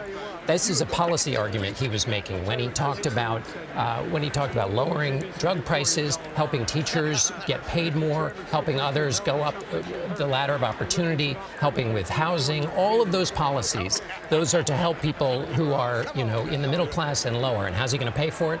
By increasing taxes on the wealthy and corporations. It's a populist pitch aimed at fairness. The speech will fade, but those two things, how he defines his opponent, and that notion of fairness, is pretty much the argument from now until November. Nancy Cordes is our chief White House correspondent. And Nancy, you cover this president closely. He's been criticized for sometimes flubbing a speech, going off script. Tonight was a bit different. Norah, this seemed to me to be a speech designed first and foremost to show that Joe Biden has the stamina and the fire in the belly to go another 4 years. It was designed to be delivered with high energy. He even broke into a call and response at one point, and Democratic lawmakers played along. He told jokes, but he came out of the gate criticizing Donald Trump on Ukraine and then on January 6th. That was unexpected. He accused him of unleashing chaos when it comes to reproductive rights, of pandering to Vladimir Putin.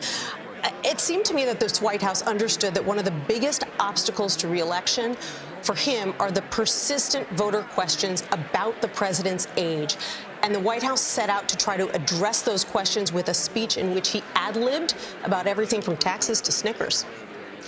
And Robert Costa, I was struck by that, too. We've covered so many of these State of the Union addresses where the president begins with domestic issues. Foreign policy is not usually considered that interesting, but we are in a different era, and he began with Ukraine. He began with his predecessor and Putin and said, my predecessor, a former Republican president, tells Putin, do whatever the hell you want, saying he'll bow down. It's outrageous, it's dangerous, it's unacceptable.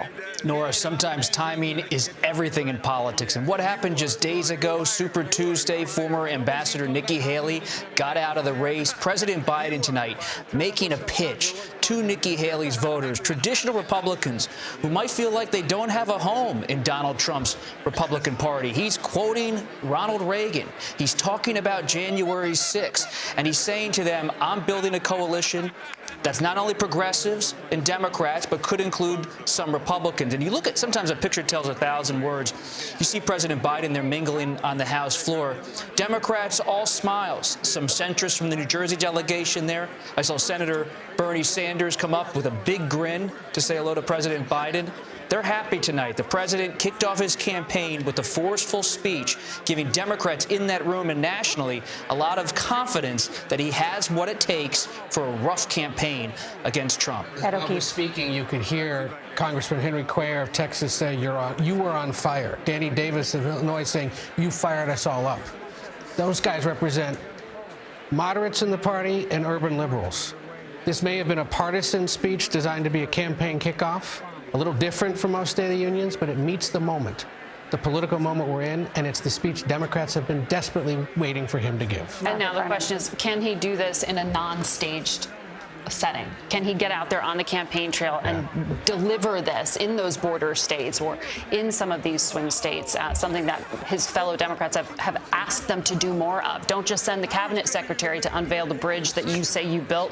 Come yourself. They want to see the president more active. One of those battleground states is the state of Georgia, which, of course, is going to be an upcoming trial that Donald Trump faces for fake electors there. And also in that state, of course, the very sad story about the student who was just murdered by an undocumented migrant. And this was one of those somewhat unscripted moments when you saw Joe Biden enter the floor. He was confronted by Marjorie Taylor Greene of Georgia. She's wearing a red Make America Great Again hat, but she also has a pin with Laken Riley. That's the name of that Georgia nursing student that the Homeland Security Secretary says they were not notified that the alleged killer had past offenses where he could have been deported, and he wasn't. So there is this back and forth blaming the federal government for what happened to this nursing student who was brutally murdered, allegedly, by a Venezuelan migrant. She has come to symbolize for some of these Republicans the lack of federal action. And he ad-libbed during that speech. He picked up the pen. He said her name. Laken Riley is someone that Donald Trump called the parents to express sympathies. And he has framed this about migrant crime on the campaign trail. Joe Biden tried to revive this bipartisan bill that he negotiated, or his White House negotiated, with senators that he laid out would have surged resources and actually delivered on some of these conservative priorities, as you mentioned, Norah, at the top of the program, were actually endorsed by Border Patrol. The union. One thing that was really striking to me, we were just seeing there President Biden interacting with Congressman Adam Schiff, who just faced a big primary in California, is he's losing among young voters. He's struggling to get the young vote. And this speech felt different. It was almost like he had written it and had prepared it for social media clips. You cover technology for us. Yes, and you can see this living on Instagram, living on Snapchat, living on TikTok, in these little moments to reach all the people who are definitely not watching tonight. And what's really interesting, too, on the economy, he's playing to people who really feel the pain of the current economic situation. He made a promise, though, that was entirely ad-libbed. He said the landing is and will be soft. That is implying that there will be no recession, that rates will come down, and jobs will be fine. That is a very, very big promise to be making when the road to inflation has been really bumpy. And Chairman Powell at the Fed has been very hesitant to cut rates. One of the other things I would note here, Norah, is in the most extensive comments I have seen to date, the president did something that progressive voters have asked for, which is to acknowledge Palestinian casualties in this war in Gaza. He said upwards of 30,000 people killed. 3.5 pages on Israel and Hamas and that conflict. This is something that he saw at the ballot box, Democrats saying to him they don't support his policies. We know that as we are approaching Ramadan, this is a key moment because the president hoping to get some sort of ceasefire before what could be a very dangerous situation as this humanitarian catastrophe is unfolding. To build on what Jo Ling was saying with her excellent reporting, the headlines are going to be foreign policy, the nods to his predecessor, Donald Trump, but a lot of economic news in this speech. You see the president really making a pitch to labor voters, union voters nationwide. Sean Fain, the United Auto Workers president, up in the First Lady's box. And you saw him take on corporate America with strong language, address antitrust issues, corporate size and scope and power in this country. This was, as Ed said, a populist speech, a progressive speech. He needs those voters to come out, not be drifting towards Trump on the populist front, on the economy, not just on foreign policy. I want to bring in Major Garrett because he's followed Congress and presidents so closely for so many years. Your take on his remarks tonight? Let's not overcomplicate this, Norah. This was a base mobilization campaign speech. Yes, it has the trappings of the State of the Union address, but almost every policy priority the president identified, and even those, as Margaret mentioned, specifically referencing Palestinian civilian deaths in Gaza, is about shoring up and re-energizing a Democratic constituency in preparation for the general election campaign. In this era of negative partisanship, where the most important thing for a political leader to do is marshal and energize your base and then find whatever additional voters you can, tonight's speech was exactly tailored to that imperative. And isn't that so critically important? Because we've seen the reason that Donald Trump is leading Joe Biden in 7 of these battleground states and in most national polls is because he is underwater with his own base. Continues to show there's a lack of enthusiasm among Democrats versus Republicans, less eagerness and excitedness to go out and vote. And let me ask, because people have talked about President Biden's age. What did he show tonight? Was he trying to put to rest doubts about his vigor? Absolutely. And they won't be put to rest by one speech. But he did prove he can go an hour or more. There were no major mistakes. And, you know, one of the biggest moments from his speech last year, Norah, was unscripted. It was on Social Security, where Republicans were booing, pushing back on a point he made. And he said, oh, well, you don't want to cut Social Security? OK, great. I'll take note of that. And it's almost like he said, OK, this year I'm going to do a lot more of that. And so he kept calling out Republicans saying, oh, you don't like my conservative border security bill? I want to get the take of some of our contributors, Democrats, Republicans, who've been inside on many of these campaigns and know the ins and outs of that. Ashley Etienne, a Democrat who recently worked for Vice President Kamala Harris. Ashley, so good to have you. What did you make tonight of this remark and of the president's remarks, and do you think it puts to rest some of these concerns among the Democratic base? Oh, absolutely. The president silenced all the haters tonight. It felt like he was Mayweather in a ring. He was just punch after punch after punch. I think the Democrats barely sat down. It was so high energy. And I agree with what everyone else has said. This speech was made for ads. I mean, if you look at the speech, it's short, pithy points. But the one part that I really, really appreciated about it is he addressed all of his vulnerabilities, from the border to the economy to abortion, and put the responsibility for inaction squarely at the doorstep of the Republican Party, and said on many occasions, bring me the bill, including on the border. Bring me the bill. I'll sign it.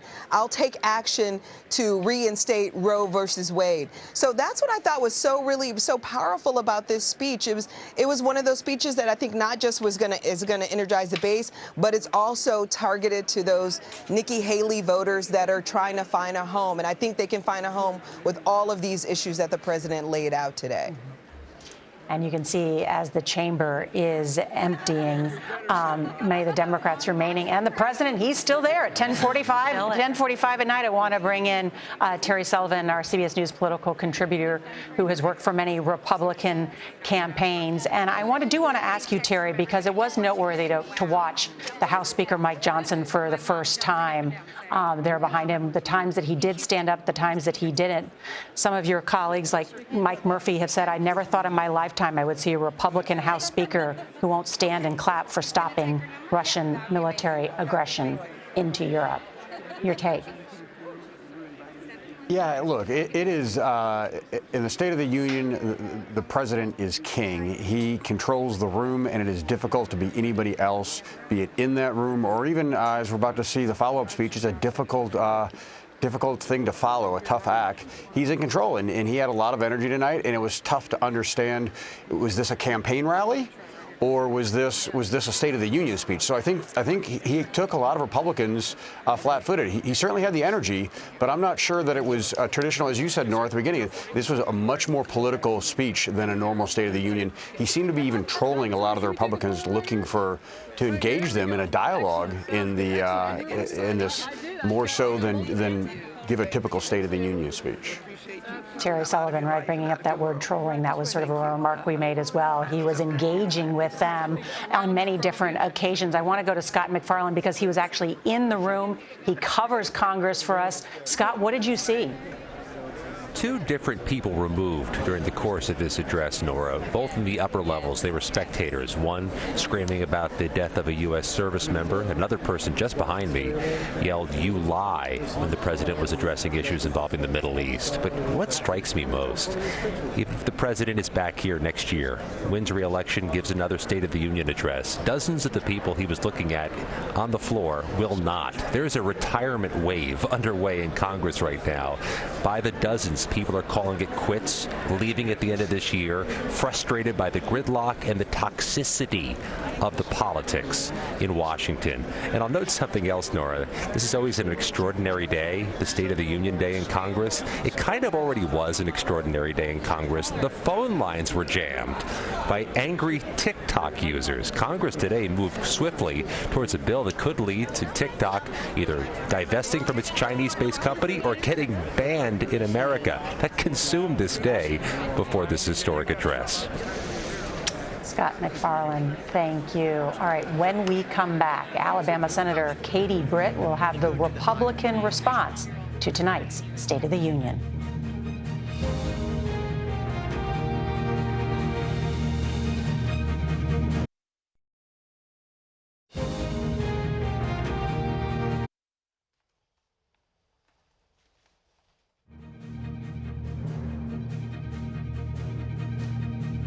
Welcome back to CBS News coverage of President Biden's State of the Union. It is now time for the Republican response, and we're about to hear from the youngest Republican woman ever elected to the Senate, Katie Britt of Alabama. For more on why the party chose her, let's go to our congressional correspondent, Nicole Killian at the Capitol. Nicole?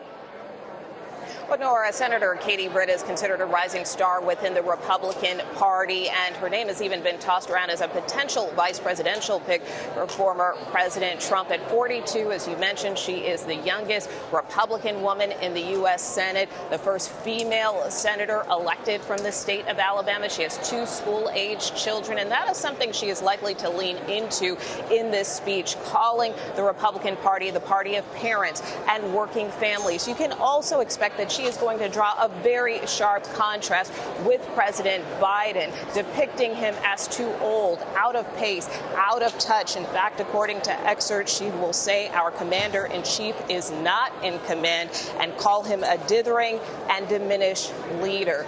You can also expect she'll touch on GOP talking points from crime to the border, foreign policy. She considers this speech a huge honor. Nicole Killian on Capitol Hill. Here now, Senator Katie Britt. Good evening, America. My name is Katie Britt, and I have the honor of serving the people of the great state of Alabama in the United States Senate. However, that's not the job that matters most. I am a proud wife and mom of 2 school-aged kids. My daughter Bennett and my son Ridgway are why I ran for the Senate.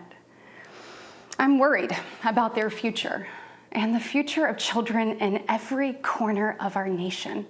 And that's why I invited you into our home tonight. Like so many families across America, my husband Wesley and I just watched President Biden's State of the Union address from our living room. And what we saw was the performance of a permanent politician who has actually been in office for longer than I've been alive. One thing was quite clear, though. President Biden just doesn't get it. He's out of touch. Under his administration, families are worse off, our communities are less safe, and our country is less secure. I just wish he understood what real families are facing around kitchen tables just like this one. You know, this is where our family has tough conversations. It's where we make hard decisions. It's where we share the good, the bad, and the ugly of our days. It's where we laugh together, and it's where we hold each other's hands and pray for God's guidance. And many nights, to be honest, it's where Wesley and I worry. I know we're not alone. And so tonight, the American family needs to have a tough conversation, because the truth is, we're all worried about the future of our nation. The country we know and love seems to be slipping away, and it feels like the next generation will have fewer opportunities and less freedoms than we did. I worry my own children may not even get a shot at living their American dreams. My American dream allowed me, the daughter of 2 small business owners from rural Enterprise, Alabama, to be elected to the United States Senate at the age of 40. Growing up, sweeping the floor at my dad's hardware store and cleaning the bathroom at my mom's dance studio, I never could have imagined what my story would entail. To think about what the American dream can do across just one generation, in just one lifetime, it's truly breathtaking. But right now, the American dream has turned into a nightmare for so many families. The true, unvarnished state of our union begins and ends with this. Our families are hurting. Our country can do better. And you don't have to look any further than the crisis at our southern border to see it. President Biden inherited the most secure border of all time. But minutes after taking office, he suspended all deportations, he halted construction of the border wall, And he announced a plan to give amnesty to millions. We know that President Biden didn't just create this border crisis. He invited it with 94 executive actions in his first 100 days. When I took office, I took a different approach. I traveled to the Del Rio sector of Texas. That's where I spoke to a woman who shared her story with me. She had been sex trafficked by the cartels starting at the age of 12. She told me not just that she was raped every day, but how many times a day she was raped. The cartels put her on a mattress in a shoebox of a room, and they sent men through that door over and over again for hours and hours on end. We wouldn't be okay with this happening in a third world country. This is the United States of America, and it is past time, in my opinion, that we start acting like it. President Biden's border policies are a disgrace. This crisis is despicable. And the truth is, it is almost entirely preventable. From fentanyl poisonings to horrific murders, there are empty chairs tonight at kitchen tables just like this one because of President Biden's senseless border policies. Just think about Laken Riley. In my neighboring state of Georgia, this beautiful 22-year-old nursing student went out on a jog one morning, but she never got the opportunity to return home. She was brutally murdered by one of the millions of illegal border crossers President Biden chose to release into our homeland. Y'all, as a mom, I can't quit thinking about this. I mean, this could have been my daughter. This could have been yours. And tonight, President Biden finally said her name. But he refused to take responsibility for his own actions. Mr. President, enough is enough. Innocent Americans are dying, and you only have yourself to blame. Fulfill your oath of office, reverse your policies, end this crisis, and stop the suffering. Sadly, we know that President Biden's failures don't stop there. His reckless spending dug our economy into a hole and sent the cost of living through the roof. We have the worst inflation in 40 years and the highest credit card debt in our nation's history. Let that sink in. Hardworking families are struggling to make ends meet today, and with soaring mortgage rates and sky-high childcare costs, they're also struggling to how to plan for tomorrow. The American people are scraping by while President Biden proudly proclaims that Bidenomics is working. Goodness, y'all, bless his heart, we know better. I'll never forget stopping at a gas station in Chilton County one evening.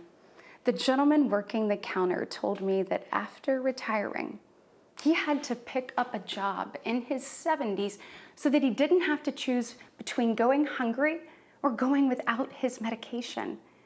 He said, I did everything right. I did everything I was told to do. I worked hard, I saved, I was responsible. He's not alone.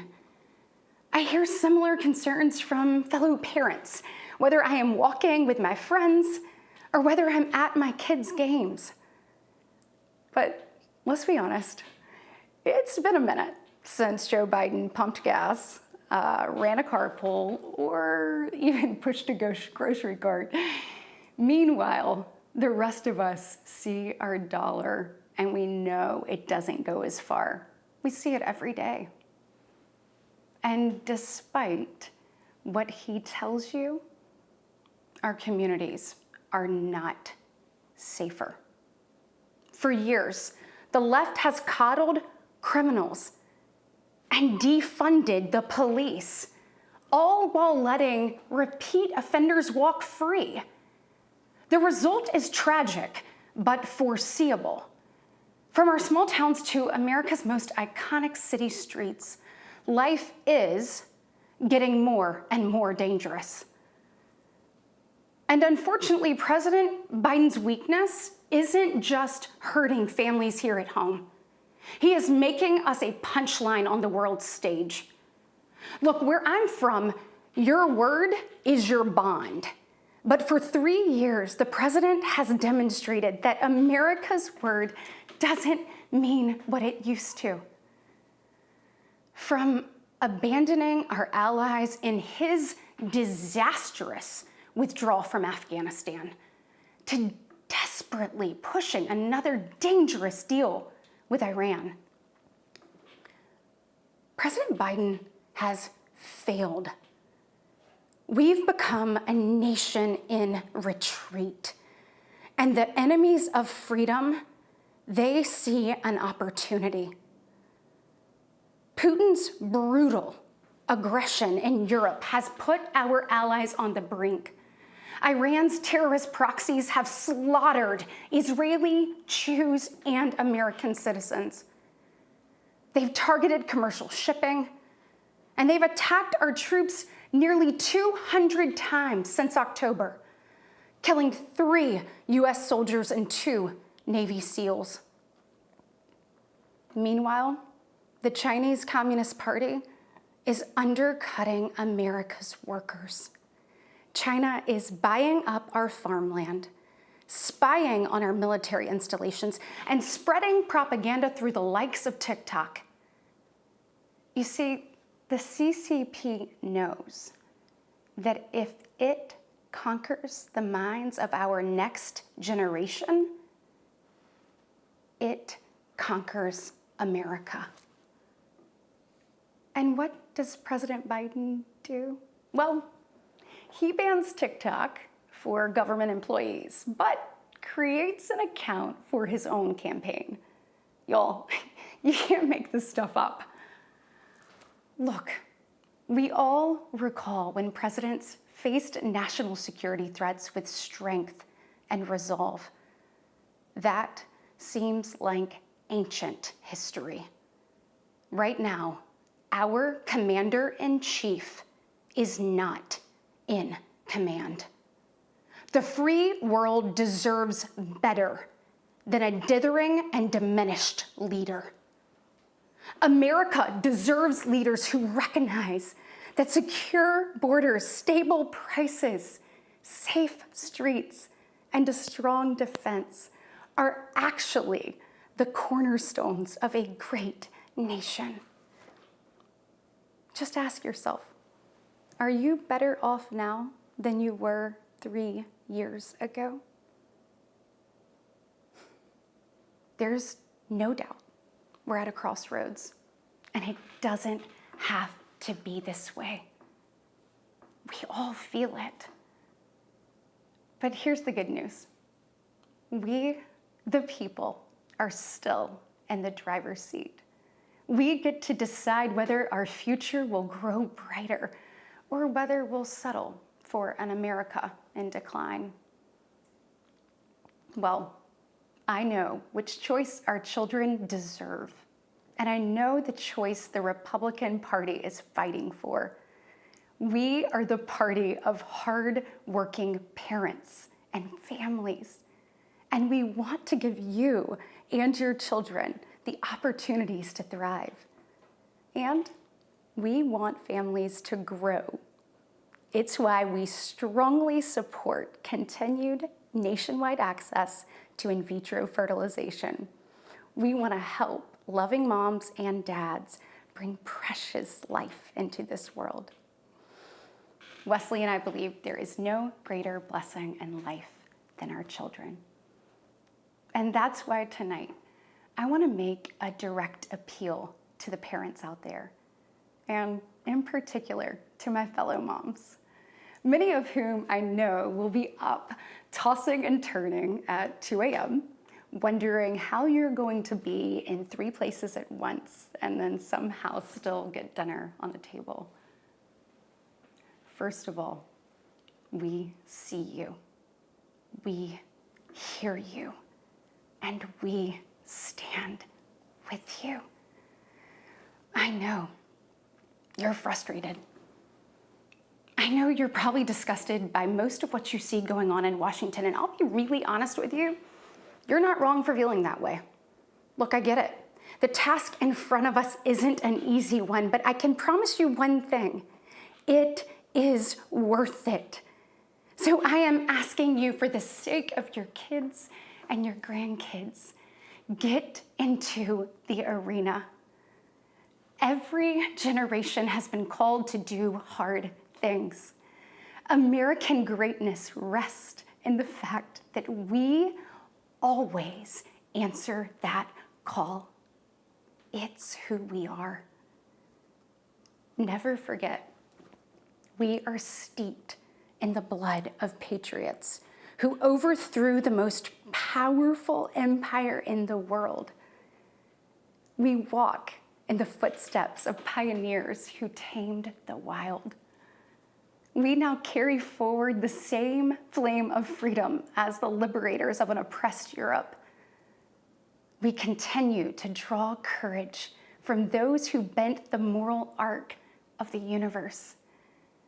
And when we gaze upon the heavens, never forget that our DNA contains the same ingenuity that put man on the moon. America has been tested before, and every single time we've emerged unbowed and unbroken. Our history has been written with the grit of men and women who got knocked down. But we know their stories because they did not stay down. We are here because they stood back up. So now it's our turn, our moment to stand up and prove ourselves worthy of protecting the American dream. Together, we can reawaken the heroic spirit of a great nation. Because America, we don't just have a rendezvous with destiny. We take destiny's hand and we lead it. Our future starts around kitchen tables just like this, with moms and dads just like you.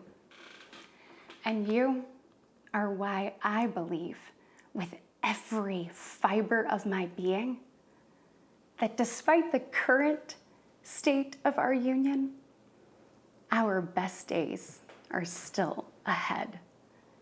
May God bless you, and may God continue to bless these United States of America. And that was Republican Senator Katie Britt of Alabama at home there in her kitchen, really delivering a message of fear and concern out there that she says voters have. At the end, though, trying to end on a hopeful note. Jolene Kent. You know, she was tapping directly into the anxieties people feel about crime and safety, the economy, the border. She really didn't hold back. But what was interesting is she ended on this note, never forget, we're steeped in the blood of the patriots who overthrew the most powerful empire in the world. And then right after that, she pivoted and said, best days are still ahead. It was an interesting contrast. She drew that repeatedly through the speech. She did not mention Donald Trump at all. She never mentioned the leader of her party. She had a lot to say about Joe Biden, really nothing to say about Donald Trump, the man who is running to beat Joe Biden in November. What she really represents for the Republican Party is the women, the younger voters, perhaps more moderate wing of the party that they need to bring back into the fold if Donald Trump is going to have any chance of being victorious in November. And from the state of Alabama, she specifically referenced that decision to codify protections for IVF, which 2 weeks ago were just shut down by the courts there. I mean, she was chosen and made that very clear. She, as I understand it, actually helped to explain IVF to some of her fellow Republican senators in private meetings in the wake of that court decision. She's known for being a substantive person on the issues. Which is needed because I understand and House Speaker Mike Johnson today called IVF a new technology, even though that it has been around for decades. So having her perspective certainly helps the Republican Party. She is also the third woman who has been chosen in a row to respond to the president of the United States, the Republican Party choosing women to respond to the president. Women are the majority of voters in America, and there is still a gender gap. There is a gender gap, and when I talk to Senate Republicans, many of them say privately they would love for Senator Katie Britt to be the face of the party. But privately and publicly, Republicans acknowledge the face of the party is former President Donald Trump, someone who was on his social media account tonight defending his conduct on January 6th, and in just a few weeks is going to be sitting in a courtroom in New York about in a criminal trial about hush money payments to a porn star. That is the likely Republican nominee. Katie Britt is someone they are elevating tonight, but they are behind Trump wholesale in the GOP. It was a State of the Union address and a response, but also tonight, clearly, the kickoff of the 2024 presidential campaign. We'll be right back.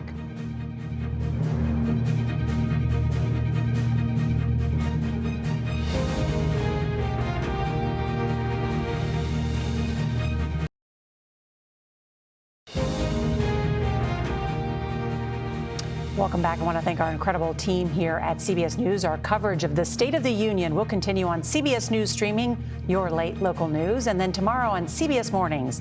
This has been a CBS News special report. I'm Norah O'Donnell in Washington. Good night.